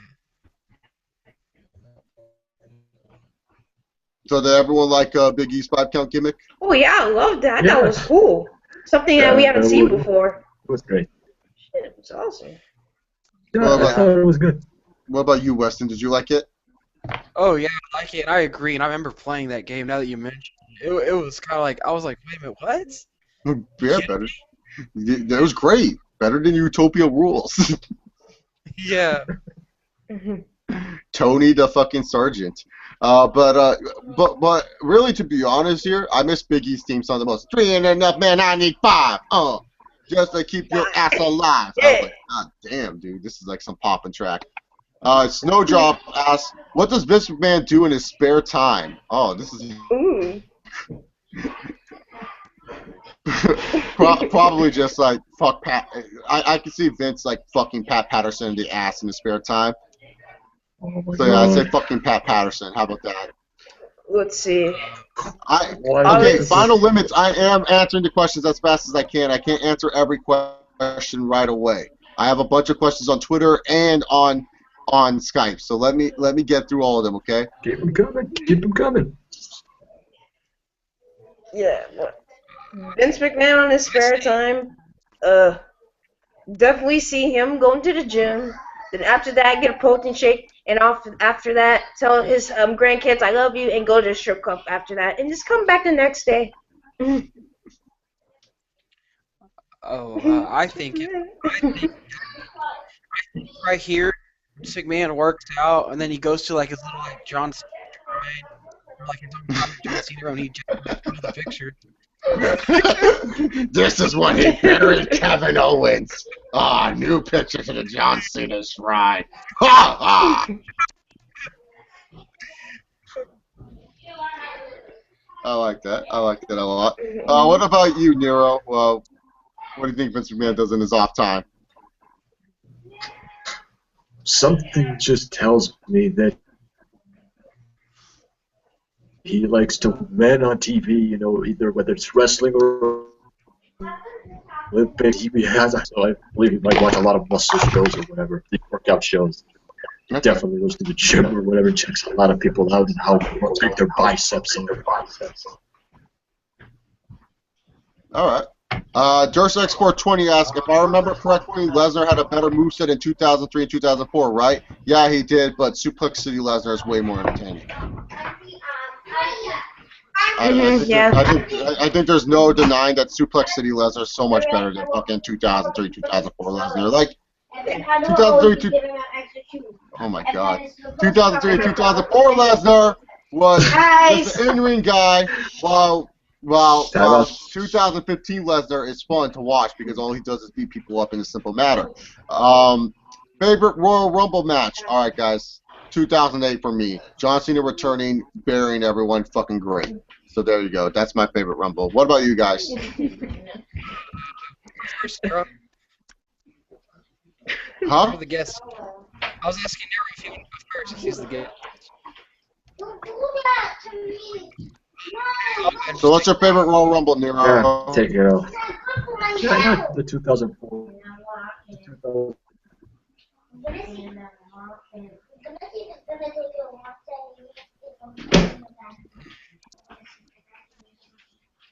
Uh-oh. We good? lost Nero. Uh-oh. My favorite Royal Rumble is actually the one where Shawn Michaels got eliminated in that song. You know, I need a hero. Yeah. Yeah. Man, Skillet. What about you, Aisha? What's your favorite Royal Rumble? My favorite Rumble was the one in 2005 with Cena and Batista when Vince came out. Oh, yeah. Restart the damn match! And he tore both of his quads. Great shit. That was great. That Rumble had some good spots too, like when Daniel Puder got in and got stiffed the fuck up by Benoit and Guerrero, and then Hardcore Holly came in and just beat the fucking shit out of him, and then when Muhammad Hassan came out, and then like everyone just beat the crap out. That was great. Great stuff. Yeah. Diamond and Silver asks, question for the new guy. What's the stupidest gimmick you can think of? So Nero, what's the stupidest gimmick you can think of? I started just 2 days ago too. Nero. Like, when it comes to a wrestler gimmick that Hello? Yeah, you're lagging really bad, man. You're like lagging super bad right now. Yeah. Yeah, I think I'll move on to a new place, but before we do that, I'll answer the question. I think the worst gimmick was the blue blazer because No, what's the stupidest gimmick you can think of I love, originally? seeing Owen Hart. What's the stupidest gimmick you can think of originally? Not a gimmick that Oh, you think is stupid. What's the stupid gimmick that you can think of? Like Weston thought of Randy Orton. What was your Randy Orton one? Like he's like, what was his gimmick again? He's a Powerpuff Girl. Yeah, Powerpuff Girl Randy Orton. There we go. I was thinking Cookie Monster for whatever reason. Oh, I said Aquaman. you're thinking of the John Cena toaster. What's it? Pop Tart Monster. Yeah, Pop Top Monster. There we go. Yeah. I think the worst gimmick I would, the stupidest gimmick I'll probably think of if I would, see John Cena, trying to, like trying to become like this gangster again, wearing a lot of bandanas and going, talking all sorts of stupid shit. Like he used to do that back in the days, but I can just imagine him like doing it worse, going, yo, my nigga, what's up, yo, motherfucker? That sounding like I would have been like, oh, Cena, man, now you just look like a complete poser with that. Like, I could have bought it back then when he was like this Vanilla Ice type guy with the Doctor of Thugonomics, but I would hate to see him, wearing bandanas and, a lot of like head bandanas or whatever, talking like some ghetto. No. Yeah, being like Hulk Hogan. Talking about popping guns. Talking about popping guns and being all in the hood and all of that. I don't want to hear this bullshit. Fuck off. All right. Well, Nero, are you heading off now? Stop screaming all the time. Yeah, no, I'll move on. I'll move on to a different location so that it doesn't lag because the net kind of hears crap. So Okay. I'll stay just for a few minutes. So. Okay. So Nero will be coming back, hopefully with no lag coming in. We'll answer some questions in the meantime. Durst Export 20 said, when I found out Chris died, it was right on Raw when it was supposed to be Vince's tribute show, right? With his fake death. Yeah, Vince McMahon died in a fucking limo. Who killed Vince McMahon? We will never know. We will never know. Diamond and Silver asks, she answers my question about dating me. She says no because I'm older, which is understandable. Age is a big factor too. And she said I changed my name because I figured Silver went better with Diamond and Spoon. How about Diamond and Sapphire? Hold up. Instead of Diamond and Silver, how about Diamond and Sapphire? I think Diamond and Sapphire sounds a lot better, at least in my opinion. You don't have to listen to me, Diamond and Silver. You can keep it. But Diamond and Sapphire sounds like money to me. Largest 85 asks, Aisha, you have two questions from Largest 85, and his two questions are, Okay. would you sleep with Scott Steiner? Just to try it, see how it goes. Big pretty daddy over here gonna fuck you right now. Like, Aisha, I'm gonna fuck you so hard. Where's my sandwich? I'm hungry. Oh my God! Imagine if Superman gets Superman and Aisha, he just like goes, "Holler if you hear me." Okay. I'll call you. I'll holler. And would you sleep with the world's strongest man, Mark Henry, Aisha? That'll be too much sexual chocolate in the bed. Oh, come on. Would you sleep with sexual chocolate or not? Answer the question. Do not duck out at this. No, thank you. No, thank you. He'll break me in half. But you will sleep with Scott Steiner, but not Mark Henry. I think, okay, Weston. Look at Mark Henry, like. Okay, Weston, who do you think would break Aisha more? Scott Steiner or Mark Henry? And keep in mind, like, Aisha's not a big girl. She's like you're small, right? Aren't you small? I weigh 125 pounds. How tall are you, Aisha? Like 5'4"? 5'4". Yeah, so I'm just guessing based off pictures I've seen on the interwebs. I don't know how tall she is. I'm just guessing because she seems pretty small. So Aisha's a small girl. So Weston, who do you think would crush her more, Scott Steiner or Mark Henry? Oh, I would say Scott Steiner, especially if she likes it like in the bottom. Oh. Like he would. Yeah, see, Aisha, I think you're having it the wrong way. I think you're going with the safe route on Scott Steiner, but I think Mark Henry would treat you nice. I think you're too afraid of sexual chocolate. I guess. He does have a nice smile, though. But he said he got sloppy. He had sloppy seconds from Mae Young, so I think yeah. mine's not a little touched. And you don't want to pick up the child support of Mae Young's hand either. So yeah. Yeah. All right, guys, I'm back right now. Do you think this is a bit better? With Scott Steiner, we can actually have a little bit of fun. Yeah. Okay. So, But Aisha, you would always have to make eggs for Scott Steiner. Scott Steiner's always hungry. That's one thing you got to think about there. Largest 85 ask me, Chase, would you sleep with that tranny Charlotte Flair? She looks like a tranny. Fuck no, I'm not gonna fuck someone that looks like Ric Flair. Hell fucking no, man. I'm just gonna be thinking about the Nature Boy. I'm gonna be like, longest ride, this one, Space Mountain, woo! Like, I'm gonna be thinking about when I'm fucking her, dumbass. Like, hell no, dude. Her legs, dude, I think her legs would kill me too. So, yeah. What's wrong with Charlotte? She's pretty for a young blonde girl. She looks like fucking Ric Flair. Do not call her pretty. She looks like fucking Ric Flair. Well, obviously, y'all don't see beauty when you see it. Beauty? You think Charlotte's beautiful? Yeah. Ew. Kill to have looks. No. Ew. So do you think Ric Flair? You think Ric Flair's beautiful? Oh no. Then why do you think Charlotte's beautiful? Charlotte's gonna grow up to look like Ric Flair with the wrinkles and everything. Her smile is just so bright and just. You could have a nice smile all you want, but you still look like Ric Flair to me. Man. Charlotte, y'all hating. She looks good at certain angles. God, hell no. But fucking Charlotte, oh, fuck no. Y'all got some terrible game. I don't know what y'all looking terrible. That's not game. That's just being real here. I'm not dating a girl who looks like a dude. Sorry. Slapnuts 2000 asked, what do you think of Triple H back in the year 2000 when he reached the peak of his career?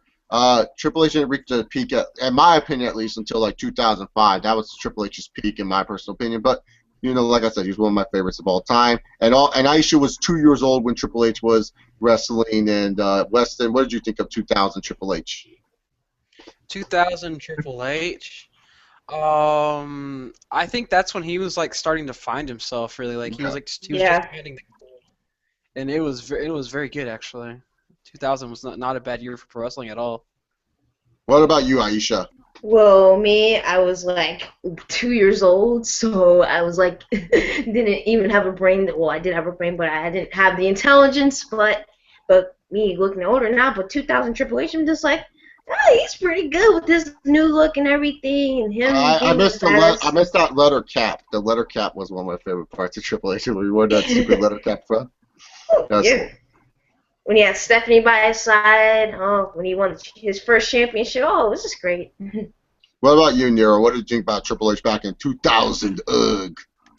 I thought this was the start, of his career starting to pick back up, winning Royal Rumbles, beating Chris Jericho at WrestleMania, winning championships. I thought, hey, this is where Triple H's chance to shine. So I was like, after him, being a part with DX and him, not being a perfect singles competitor, I said, okay, if there was a perfect time for Triple H to prove himself as a singles competitor, it would be right now. He was going on a roll, a huge roll, and which led to the Reign of Terror. So I was like, okay, that's actually good that Triple H has finally proved himself. I thought it was pretty good. The Real Hero Hill asked, if I told you back in 2001 that Kane and Big Show would still be wrestling in 2015, would you believe me? Hell fucking no.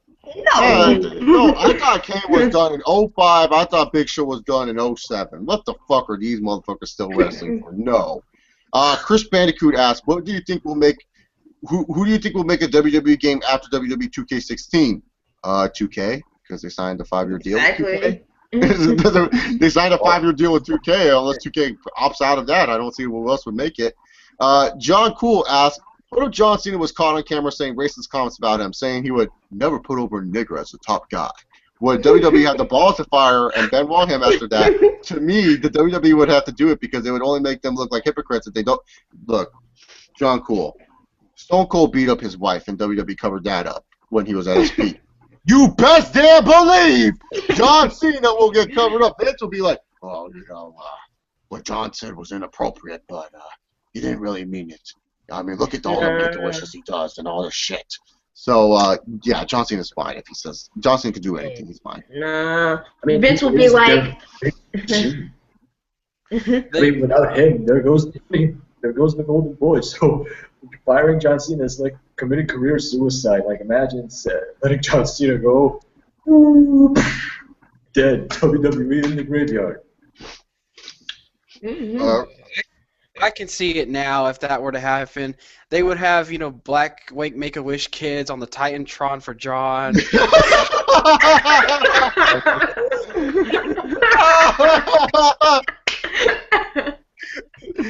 Quick, get on a black Make-A-Wish kid that we have. Yeah. Then they would have him face Kofi, and then he would bury him, and then they'd be like, see, he likes black people, okay? It was an accident. Get over it. Oh my God! Snowdrop just dropped down one of the best questions. I can't wait to get to that one. Next question. Final Limits asks, do you think Rebecca Olsen is hot? Rebecca Olsen is a woman who asks questions on these Q&As. She's attractive to me. I think she's attractive looking. She has blue hair. Interesting. She has blue hair. She's attractive looking. I'll say that. Final Limits asks, have you guys heard that Lamar Odom was found passed out and is in critical condition in his house? Yes, we did hear about that. Good luck to you, Lamar. Hope you eat your honey buns soon. That's all I can really say about it. So. Yeah, he's doing it to himself. Jake Loomis asks, what are some of your least favorite theme songs of all time? Way to be different, Jake, because everyone always asks about the favorites. I like you, Jake, because you always ask about the worst, and that's the great thing about you, man. You don't give a fuck. You're just like, hey, I'm going to ask the worst because it's funny when we talk about it. It's more fun when you talk about the worst stuff in wrestling. Obviously, one of my least favorites of all time is Heidenreich's theme song. That shit was terrible. Heidenreich. Heidenreich. Oh my God. Fucking terrible. Or Bobby Roode's TNA theme with lyrics, I'm off the chain, coming against the great, or Adrian Neville's theme, break orbit, go. What the fuck is this shit? Oh, man. Or Sami Zayn's, lower the boom, I'm like, what the fuck are you saying? I'm going to name my top 2 of today and then my top 2 of the past. My top 2 verses today are Cesaro's and Kevin Owens. What? You don't like Kevin Owens' theme? No, it sounds like someone's farting as there's intro.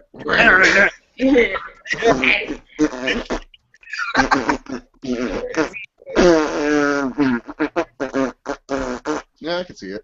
Yeah, and then like Cesaro's is annoying as fuck.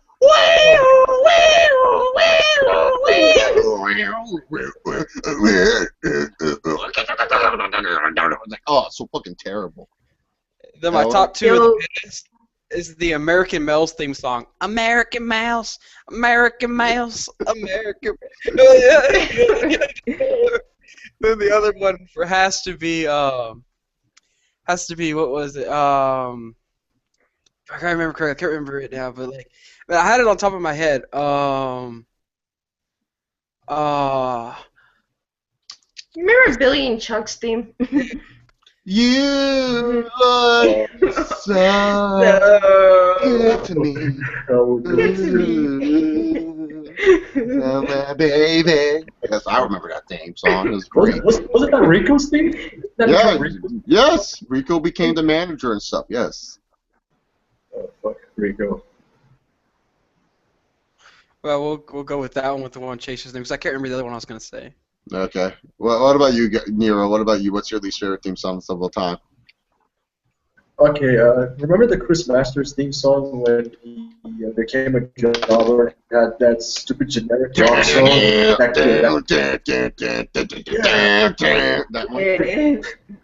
was a warning sign to me that just told me, what the fuck did you just do to this guy? The masterpiece who had this, this... Oh, yes. Exactly.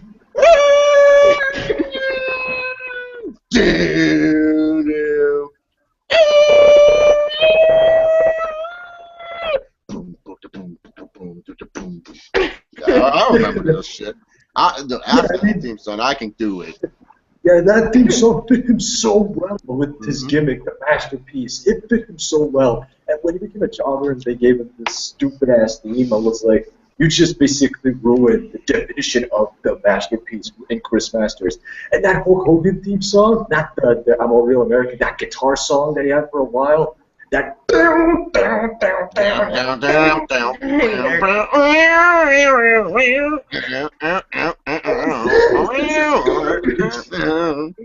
like, this song is fucking garbage. It's like, fuck, man, go back to this. Fuck that shit out of here. Alright, what about you, Aisha? What are some of your least favorite theme songs of all time? God. Whew. What is that theme song? Yo, Dolph Ziggler's first theme song, I didn't like it. I am perfection. No, he was not. No. Perfection. No, you're not. Theme song. I used to work out to it. If that. Oh, fuck. No. Oh, I see the errand. I'm sorry, that would just annoy me. I thought And that's I didn't really like CM Punk's theme, but when he got a second theme, I'm just like, that's pretty good.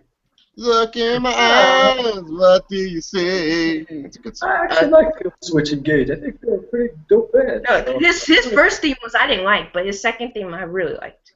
PW Insure 249 asked, what if John Cena got in a car wreck and got impaled on a metal rod and died? That wouldn't happen because John Cena is a good driver and also he's Superman. Come on. Yeah. John Cena would no sell that shit. John Cena would get up from the fucking impaled row and He's like, yeah. I'm fine. Yeah, I'm good. I'm good. He'll be like Bruce Jenner. Bruce Jenner just walked out the car. Like I think it's a car accident.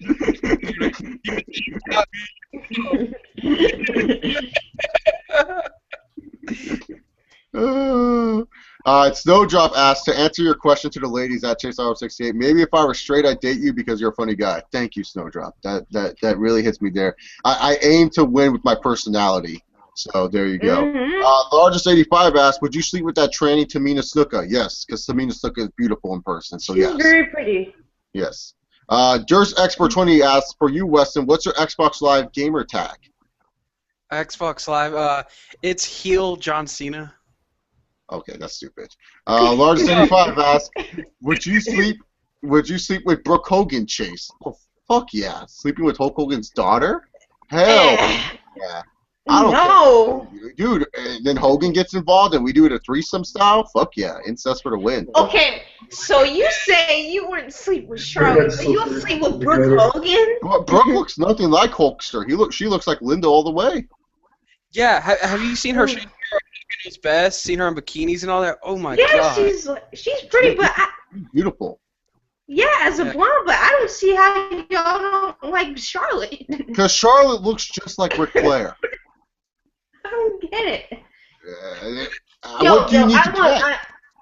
I want people in the comments. Do y'all think Charlotte is pretty or not? I want to know. Okay, comment down below you men. Would you guys fuck Charlotte Flair? And I guarantee you, people are going to say no for the same reasons. No.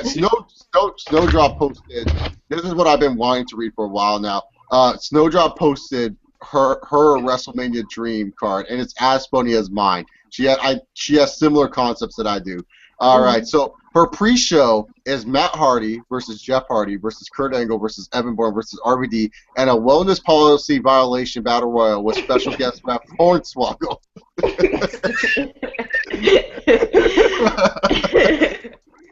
then the actual show itself. So we kick off the night with Michael Cole versus Kevin Owens for the Intercontinental title. And Snowdrop, if you can, please post who would you have winning all these matches. It'd be amazing. Eva Marie versus Rosa Mendez versus Cameron in a 60-minute Iron Woman match for the Divas and NXT Women's title. This is my favorite. John Cena versus the NXT roster in a Buried Alive match for the U.S. title. The strength of John Cena, the whole NXT roster on his shoulders, into the grave. Undertaker and Heath Slater versus Kane and Stone Cold Steve Austin for the tag titles.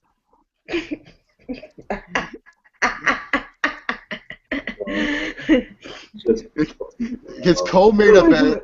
His co-main event is Seth Rollins versus Hulk Hogan in a dick pic / sex tape on a pole match for the WWE title. And then his main event, which is beautiful, or her main event, which is beautiful, Triple H versus a local competitor. I'll make anyone look good, because I am the fucking game. But I wouldn't pay to see that because you're missing a great one. The best there Don't is. you even. There ever will be. The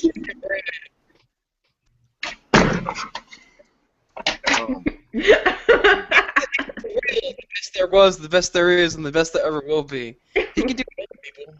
You need him. Snowdrop, your WrestleMania card is something I would love to watch. It sounds great. You're missing Randy Orton in the Wellness Policy Battle Royale. I will say he's missing in that Battle Royale.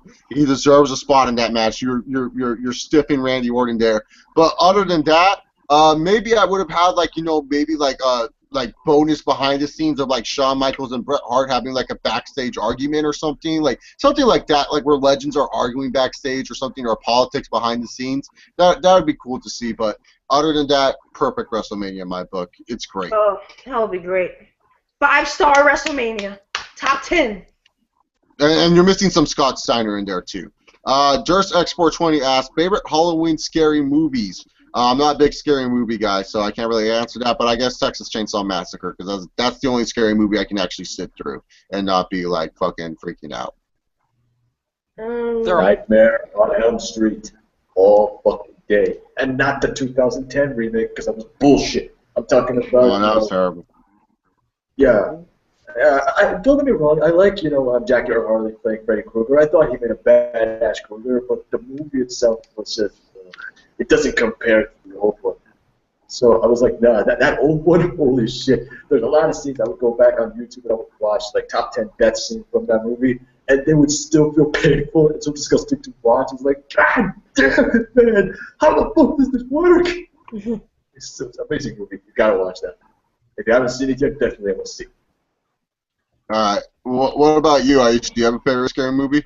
Yeah, me, Insidious, man. You scared the shit out of me. Whew. It's a good movie to watch. Alright, what about you, Weston? They're all funny. Even at Texas Chainsaw Massacre, I was like, well, at least now he can have a lot of meat on on the grill when he was killing the human beings, everything like that. Then as for I just find horror movies to be like the worst genre of type of movie because they're just like all unintentional comedies to me. Okay. Yeah. That's true. Like The Hills Have Eyes, the first one, that was like fucking hilarious. It wasn't even scary. It was like fucking hilarious. It was like, ugh. And when they make scary movies to be funny, like Scary Movie. No, scary movie's great. I love all of them. Yeah, scary movie is awesome. I don't know why. I always remember the scene in Scary Movie 3 where the guy's like, "You just hate me because I'm black," and then the thing like, I don't know why I remember that scene all the time, but it's just one of my favorite scenes. Yo, you remember when Queen Latifah fired the girl from the TV? and they did a Michael Jackson impersonator. That was gold. That was gold. My nose! Oh my god. Fuck, I can't. Scary Movie 2, my favorite scene. Where the fucking bush is smoking smoke. The smoke he got. Shorty. He's smoking Shorty like a fuck. or like the ending scene of Scary Movie 1 where like he's like, yeah, because Ray and I, we're gay. What?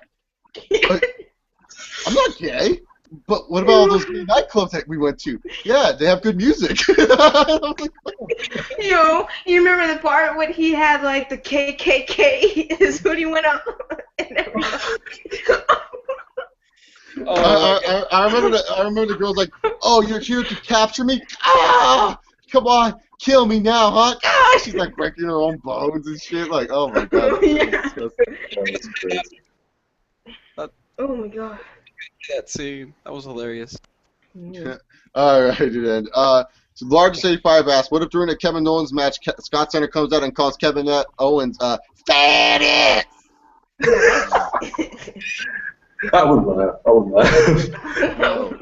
What do you think? What do you think? Greg Tumor asked, what did you think Jack Swagger taking long to take you down the briefcase at WrestleMania 26? I said this guy was a doofus. Like, no one will notice because they don't have the match anymore where you see Ed taking forever, but he was literally up there for 2 minutes trying to take down the fucking briefcase. I thought someone was missing their spot. I was like, oh, maybe Christian can come in and do something. No, he's just a doofus. He's just a fucking doofus. So yeah, that's all I thought about. I was like, take the briefcase. It's not that long to unclip it and take it. It's taking you so long. Exactly. It's just a hook. A hook stuck in a briefcase. It's just done. My grandma could do that. Moron. A fucking briefcase. It's like, what the fuck is my ear doing? I was really big on Jack Swagger in 2009. I was like, this dude's gonna be fucking shit right here. This dude's gonna be. No, And I then- freaking out. Oh, When I heard Jim Ross, tell me he's gonna be the next Kurt Angle, I was like, I actually agree. This dude's gonna be the man one day. He's probably gonna be the face of the WWE. And I love that theme song, "On Your Knees." Dun, dun, dun. But, yeah, oh God, I hate Probably Jack Swagger. probably one of the worst JR signings ever because JR was the one who signed this kid. I hope everyone knows that. God, I hated it. Greg Trumer asked, if Triple H were to put an end to NXT, do you think it should end with him and his sledgehammer burying all the rookies in a 40-on-2 handicap match, basically telling the fans, I created NXT and now I buried it. The future is me. He didn't say that part. I added the future is me. But yes, that would be the great way to end NXT because really, to be honest, NXT should just be called Triple H because it's all because of Triple H why that shit's successful. And Triple H loves to glory hog it and everything like that. It would be the best way to end NXT. yeah. How about Triple H versus the roster and the fans? No, because the fans wouldn't stand a chance. Yeah. They can't handle the game. He's Yeah, the god of the WWE. Or as you would say it, WWE. WWE. That's one of my most watched Raw reviews when I butchered the title of WWE. So yeah. I don't know why. Growing up, Bella. The heck? That was my title. I was challenged all over that day. I hated. That's probably the worst. One of the worst Raws I've ever seen. What's wrong? The one where Triple H botched in the beginning of the episode WWE, and then later on, like they had that growing up Bella segment throughout the night. Nikki, like Bree stole my boyfriend or something like that. Whatever. That was really bad. What is the Raw where Nikki told Bree, I wish you died in the womb? Oh! No. That Raw was before that. Growing up Bella was different, and then afterwards we got that train wreck of a 4 Diva segment where like Nikki Bella, Paige, and AJ Lee and Bree just had the worst segment you will ever hear. And then the next week they had that stupid Jerry Springer segment. Yeah. Oh man, don't get me started with that one. That was awesome. You see, Bree's always thought she's better than me. So, like, now I have to show her who the real twin is. You see? But I never told anyone. I never told anyone before. But now, yeah, it's like, fuck you. There's Export 20 asked, did you like Stone Cold's theme song by Disturbed? Step up if you the betting that you wear. Yes, I love that's one of my favorite Stone Cold theme songs, dude. It was great. It was pretty good. I love that. That's one of my favorites. You would think that I would hate that song, but I actually like that one a lot. I just like his classic one a little bit better because it just fits him more, but that Disturbed one was fucking tight. Wasn't that the one where he was a heel? Yeah, well, it started his heel run, yeah. Like Alliance Invasion. It was great. What about you, Weston? Did you like the Stone Cold theme song by Disturbed? Oh yeah, I even kind of every now and again I'll jam to it nowadays. So. Yeah, same here. I'm not ashamed of that. The Gochi Man asked, "Do you think Samoa Joe's NXT theme sucks?" Ooh ha, ooh ha, ooh ha, ooh ha, ooh ha. Yeah. Brr, brr, brr, brr. It's better than His first theme? Like, oh god. That first theme was terrible. So, I actually think the theme he I has like now. this TNA theme song. which one though? The Nation of Violence one. Nation of Violence. I like the one where he won the title. It's like, burn, dun, dun, dun, dun, dun, dun, Yeah, like yeah, it just repeated the opening a couple times. That was cool. Yeah. Snowdrop is a hero because she posted her WrestleMania dream results. So I'm gonna read these results. The results are the Policy Battle Royal. Orton appears and RKO's everyone, making it a no contest. I love it. Intercontinental title match. Michael Cole continues his streak and defeats Kevin Owens. Eva Marie after a double botch sliced spread. The U.S. title match. Cena wins in 5 seconds. Oh my God! That all the NXT guys are coming out like the roar of the John Cena has had enough. No, John Cena. Oh my God! Oh, everyone sick. Cena has everyone on the shoulders. Ah, John Cena. He buried him alive. Your time is up. My time is now. You can't see me. My time is now. Oh, great. I love it. Love it. Hogan's beats Rollins after Scott Steiner interviews, revealing to be Hogan's long-lost brother. And Triple H beats the Jobber after 2 hours. Oh, my God. Book this WWE right now.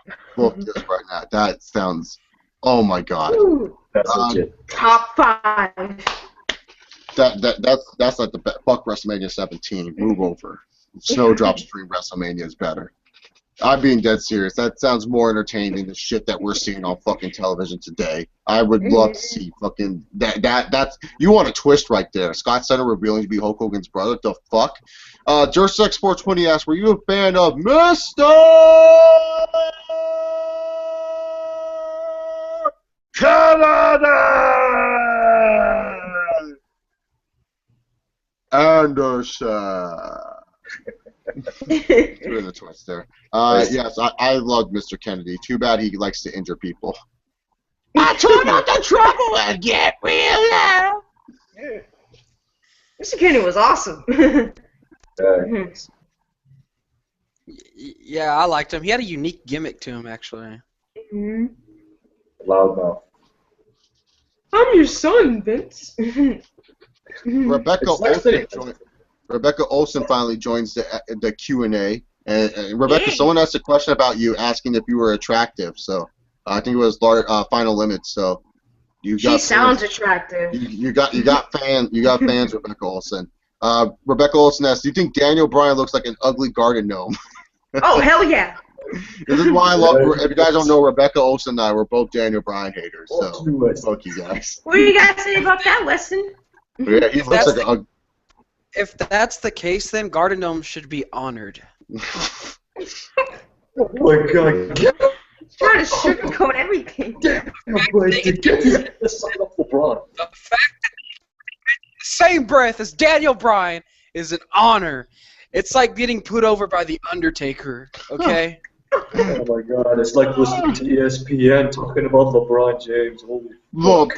What does LeBron James think about Kevin Love? Who the fuck gives a shit? Why are you telling me that? Piss off! Just piss off! Like, why do I even give a shit about that? It's like, oh, LeBron did this, oh, LeBron did that. Do you guys see nothing but LeBron's dick in front of your eyes? Like, shut the fuck up already! Well, we got coverage on Andrew Luck right now. He's shaving his beard. Joe Juicy asks, what if Randy Orton changed his finisher to the ring boner of death? That'd be amazing. Like, instead of the RKO, Randy Orton just has his boner slap someone. Or he just sticks his boner into someone's eye. That'd be great. And all the ladies would just come up and just look, and they'd be like, yeah, he did it! And if you guys wonder, yes, we already asked Aisha about the ring boner. She agrees it adds some type of attractiveness to Randy Orton. She doesn't a lot deny of questions. Yeah, it leaves a lot of questions like how does he get it in the first place? Yeah. We could make a whole episode about Randy Orton's Green Boner. It's that interesting. Yeah. Rebecca Olson also asked, "What is one movie you thought was so bad it was good?" Ooh, Oh. this is hard. Yeah. I I'll have to wait on. I have to think about this one. There's a lot of bad movies that I thought was There's a good. lot. Batman and Robin. I'm saying. Batman and Robin. Okay. That movie is atrocious. Arnold Schwarzenegger, I love you as an actor. You played Commando, Terminator. Awesome. But fucking Mr. Freeze. Fucking Mr. Freeze. He was so bad. It was laughable. And George Clooney as Batman, that was a joke. And the whole back credit card thing, oh my god. Oh my god! Bastards! That was a critic, right? I would say, fuck. I don't have. I'm trying to think of one. I'm trying to think of what that was so bad that it was so good to me that I was just like, oh, you know what? Furious 7. Furious 7 is not a good movie whatsoever. People so thought it was bad. bad? That was good. I liked it, but I'm just saying that people thought it was bad. So yes, Furious 7. What?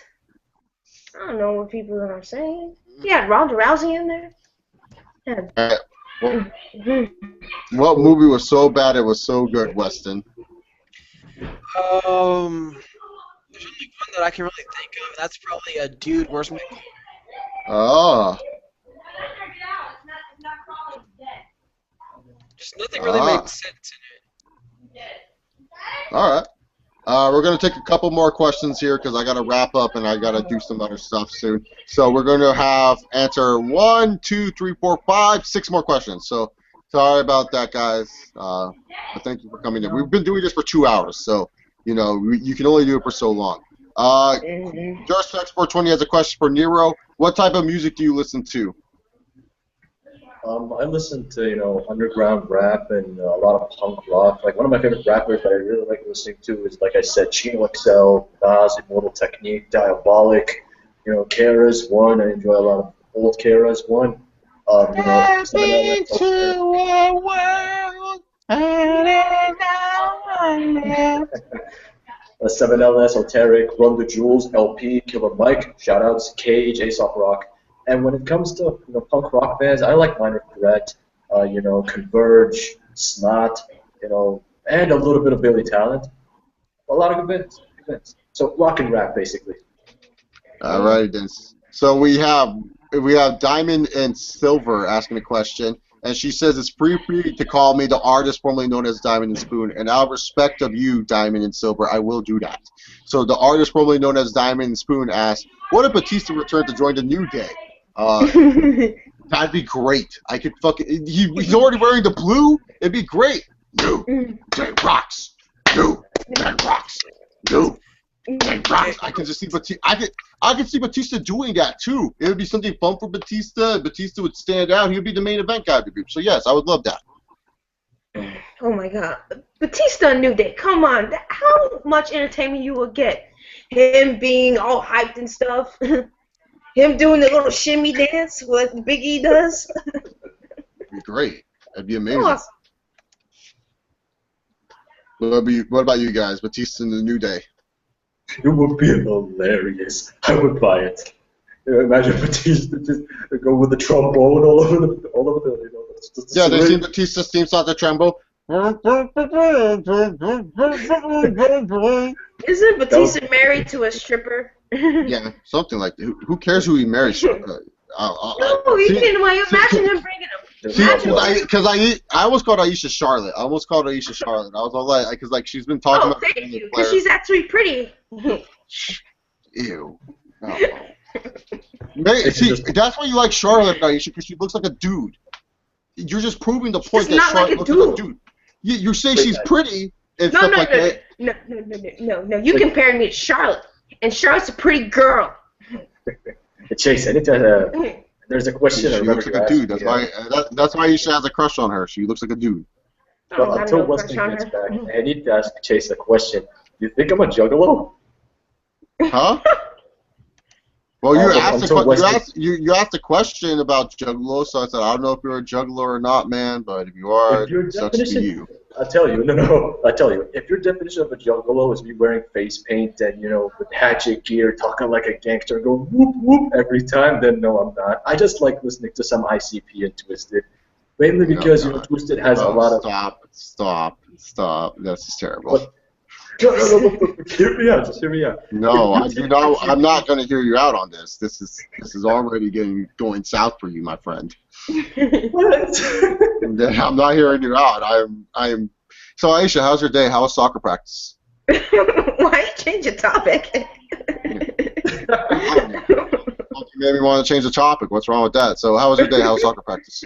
Oh, it was good. We have a game at Woodbridge tomorrow, so we should kick Okay, ass. cool. Like Aisha's mascot is the Raiders. mm-hmm. The Raiders. Even though we suck. Oh, come my way. Okay. Oh no, we only have a chance. Okay. Weston, would Batista the New Day rule? Oh yeah. Can you imagine like him going back like as soon as he's about to enter the Royal Rumble in Philadelphia, same place here at Brood. Just imagine like the entrance at the beginning, like him with the mic. Oh, come on, Philadelphia! Don't you dare be sour. Welcome, the Royal Rumble winner from 2014, and the guy who was picked over Daniel Bryan. Mm-hmm. That'd be great. Yeah, that'd be epic. Yeah. Snowdrop asks, remember the Mr. McMahon's true son announcement? If so, who would you guys pick to be Vince's son? It can't be. It can be anyone. All right. Well, Mr. Kennedy was supposed to be the original son during this, but he got suspended, so that was out of the table. And they ended up choosing Hornswoggle, which was stupid. If I were to choose anyone to be Vince's son, who would I have chosen? You know what? Just because it would be funny, I'll choose Shelton Benjamin because it'd be all like, it's like, I have a black son. What the hell is this shit? I don't remember this, and then stuff like that. And you could and it'll be realistic that Vince McMahon would hate him because, like, Vince McMahon hates black wrestlers. So there you go. It'd be Shelton Benjamin. Mm-hmm. For me, I would have to say like I would love a storyline where like somehow, some way, Vince McMahon like makes John Cena his son. Like, no, I'm gonna.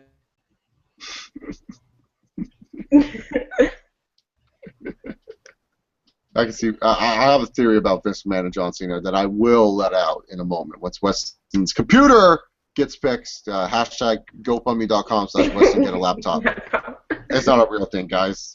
That's not a real thing. We don't have GoFundMe for Weston's laptop. If we did, that'd be ridiculous. Just so we can clarify, am I lagging too much right now? Oh no, you're No, good. we're waiting for Weston to get fixed. So, Aisha, what was the question again? Who would you want Vince McMahon's son to be?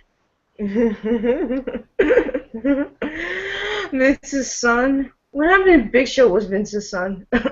Oh my god. That just shows why I'm called the genetic jackhammer.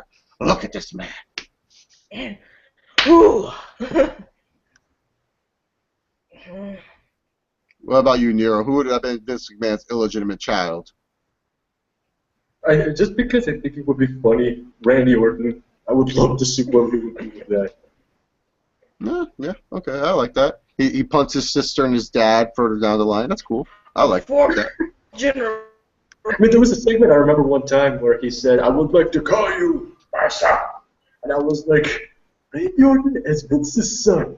Picture this." Oh no, hell no. Push him to the freaking moon.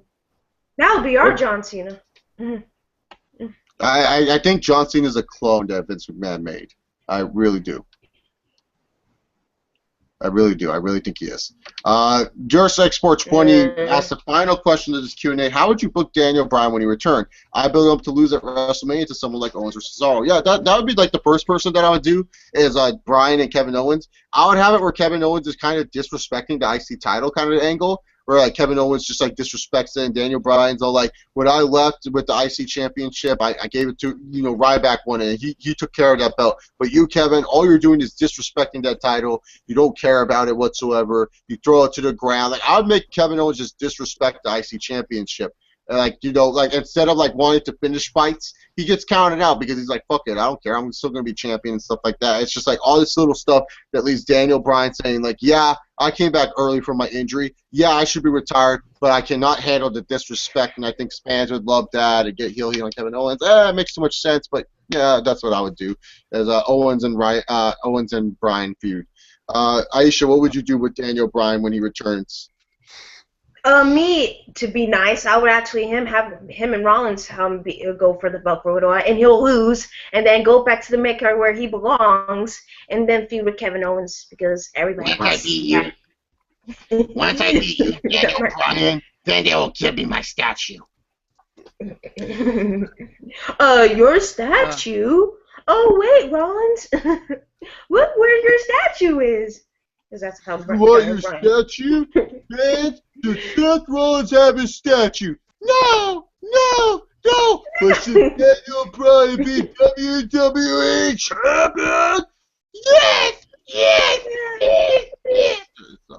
Do the kick! No, I'm not doing the kicks. No, I'm wearing basketball shorts. I'll or Weston because we all know he's gonna have an orgasm of Daniel Bryan. So it's best to answer that quick. All right. Weston, who would you have Mr. McMahon's son to be? All right, I said John Cena, like, because he would find a way to make him his son, whether it's from adoption or what. And as for the Daniel Bryan stuff, I would have him come back, put him in a match, Kevin Owens and Seth Rollins and John Cena at WrestleMania in a fatal 4-way match, and have him win all 3 belts by submitting John Cena. The fudge? Who wouldn't want to pay to see that? Come on. I like that a lot. Yeah. That shit would be epic. Everyone would be on their feet. I mean, Aisha, you would become a Daniel Bryan fan. You're probably a closet Daniel Bryan fan. I get the feeling you are. Think twice, Weston. Think twice. Aisha, when did you start disliking Daniel Bryan? When did you start disliking Daniel Bryan? Because for me, it started with the whole Team Hell No shit. That's when I just started to not like Daniel Bryan. How'd you hate that? That was awesome. It was good in the beginning. It was good in the beginning, but then when they were calling Team Hell No the greatest tag team of all time, I just started to say fuck off. Man, I started disliking Daniel Bryan after that whole shit at SummerSlam 2013. But did it help that when you subscribed to me that you knew I also wasn't a Daniel Bryan fan? Yes, it helped because I was able to relate to somebody that didn't like this freaking farm animal ass goat looking face. Yeah, see, I get. People think like, oh, you have to love Daniel Bryan in the IWC. I hate Daniel Bryan, and people like me. Dude, they overrate him as hell. Like, yes, like exactly. I'm not gonna deny his stuff at WrestleMania. That was good, but after that shit, you can. Oh my God, the writing on the wall. How bad of a champion he looked like. And people were saying, oh, he's the best WWE champion since Stone Cold. What? Reach it, sister. He's the hottest superstar since Stone Cold Steve Austin. My What the fuck are you talking about? fuck. I stopped caring for Daniel Bryan the minute they gave him that stupid skit that almost destroyed Zack Ryder's career when he had to run to the back away from King with Brie Bella. That was Oh my like God. that was I turned off. at the Oh my call. God. Bree, get in the car! Bree! I'm not gonna even lie to you. After I watched it, I turned it off. I turned the TV off. I was like, I cannot watch this shit. I turned it off. That was the nail in the coffin to bury Daniel Bryan because I was like, this guy was the hottest guy here, and this is what you give him? Who is Zack Ryder? What the fuck, WWE? Are they got full retard right now? What the hell? And like, he even said himself that he can't handle being world champion. I think he said that. Like, I don't know, it's like something about being WWE champion. It's like, I don't know, it doesn't click with me. And I'm like, yeah, it does not. Look at last year. Daniel Bryan had very bad run with this title. I'm sorry. But it wasn't that clever. But it was good for what it was. I mean, come on. Weston, stop Talking it. about that WWE Championship reign, you're saying that was great? Come on, Oh. Weston. Come on. His match with Kane was actually awesome. Shut the fuck The up. Extreme Rules. Well, That was terrible. He put him through a flaming table. It was like the best hardcore That match was like since the I weak, that was like the weakest spot I ever seen. He just It was. fell into like So fuck. what? like Edge did to McFoley 1,000 times better than Daniel Bryan and Kane did. That Fuck off, match dude. reminded me of Undertaker and Mick Foley from their Hell in a Cell match. That's how awesome it was. There was just hardcore things everywhere. If you're an ECW fan, if you're Weston, are you on acid? appreciate that. What the Weston, hell? you are crazy. Come on, dude. Weston, No. I told you. Think of the comparisons before you open your trap. First Eddie Guerrero, then Chuck Liddell, now this. What's next? Hulk Hogan? I'll punch you in the face. I'll punch you in the face. Hold on. Wait a minute, please. Oh no, here we go. All right then. Well, we're wrapping up the Q&A anyways. I You know don't what I have. think? What? You know what I think of your negativity? Okay, I'm gonna be like John Cena, and I'm just gonna say, talk to the towel. Ah.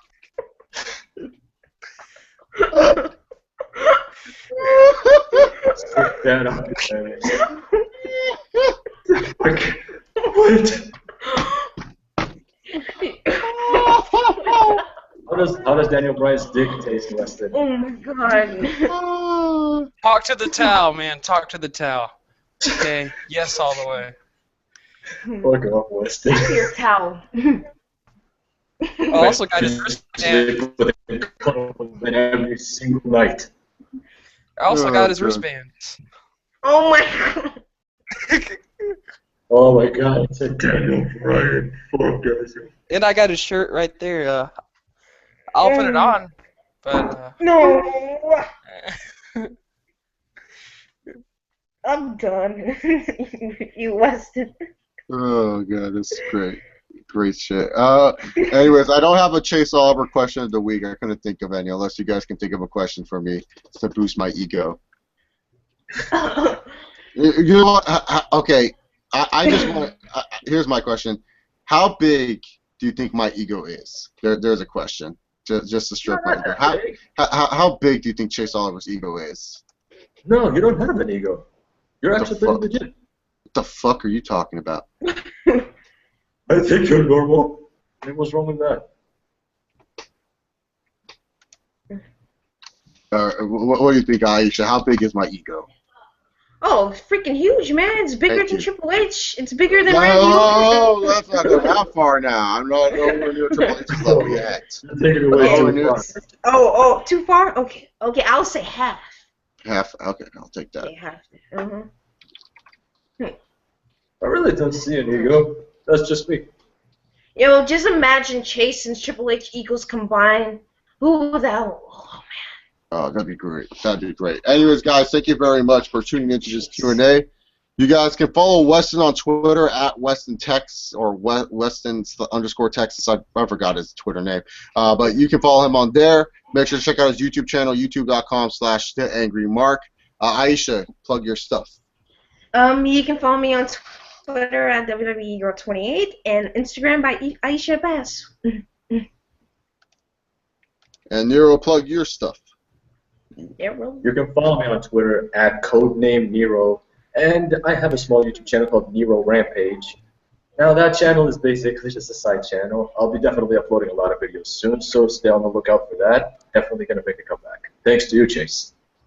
All right, you guys can follow me on Twitter at ChaseOliver68. Make sure you guys check out my YouTube channel, which you guys are already doing right now. And if you guys like what you see, hit that subscribe button down below. I bring live content like this on the weekly, so hope you There guys it is. enjoy. When's my next video? Well, I have some NBA podcasts coming for y'all. I did them with my good friend Generic Minority, so we got some NBA talk coming onto this channel. So for all you pro wrestling fans that are upset, I'll make pro wrestling videos too. Calm down. But just know there's going to be some NBA talk coming onto this video, and on SoundCloud, which is Chase Oliver, something weird because they don't use 68 on there, which is weird. But yeah, so check out those NBA podcasts when they get uploaded. I don't know when they're going to get uploaded, but they'll be uploaded soon. And yeah, that's pretty much all I can really plug at this moment of time. Have a good day, guys. We'll see you all next Wednesday. And if you guys want to try out for the Q&A, just send me a Skype or Facebook or a tweet, and we'll work something out. All right, peace, guys. See you. Peace out.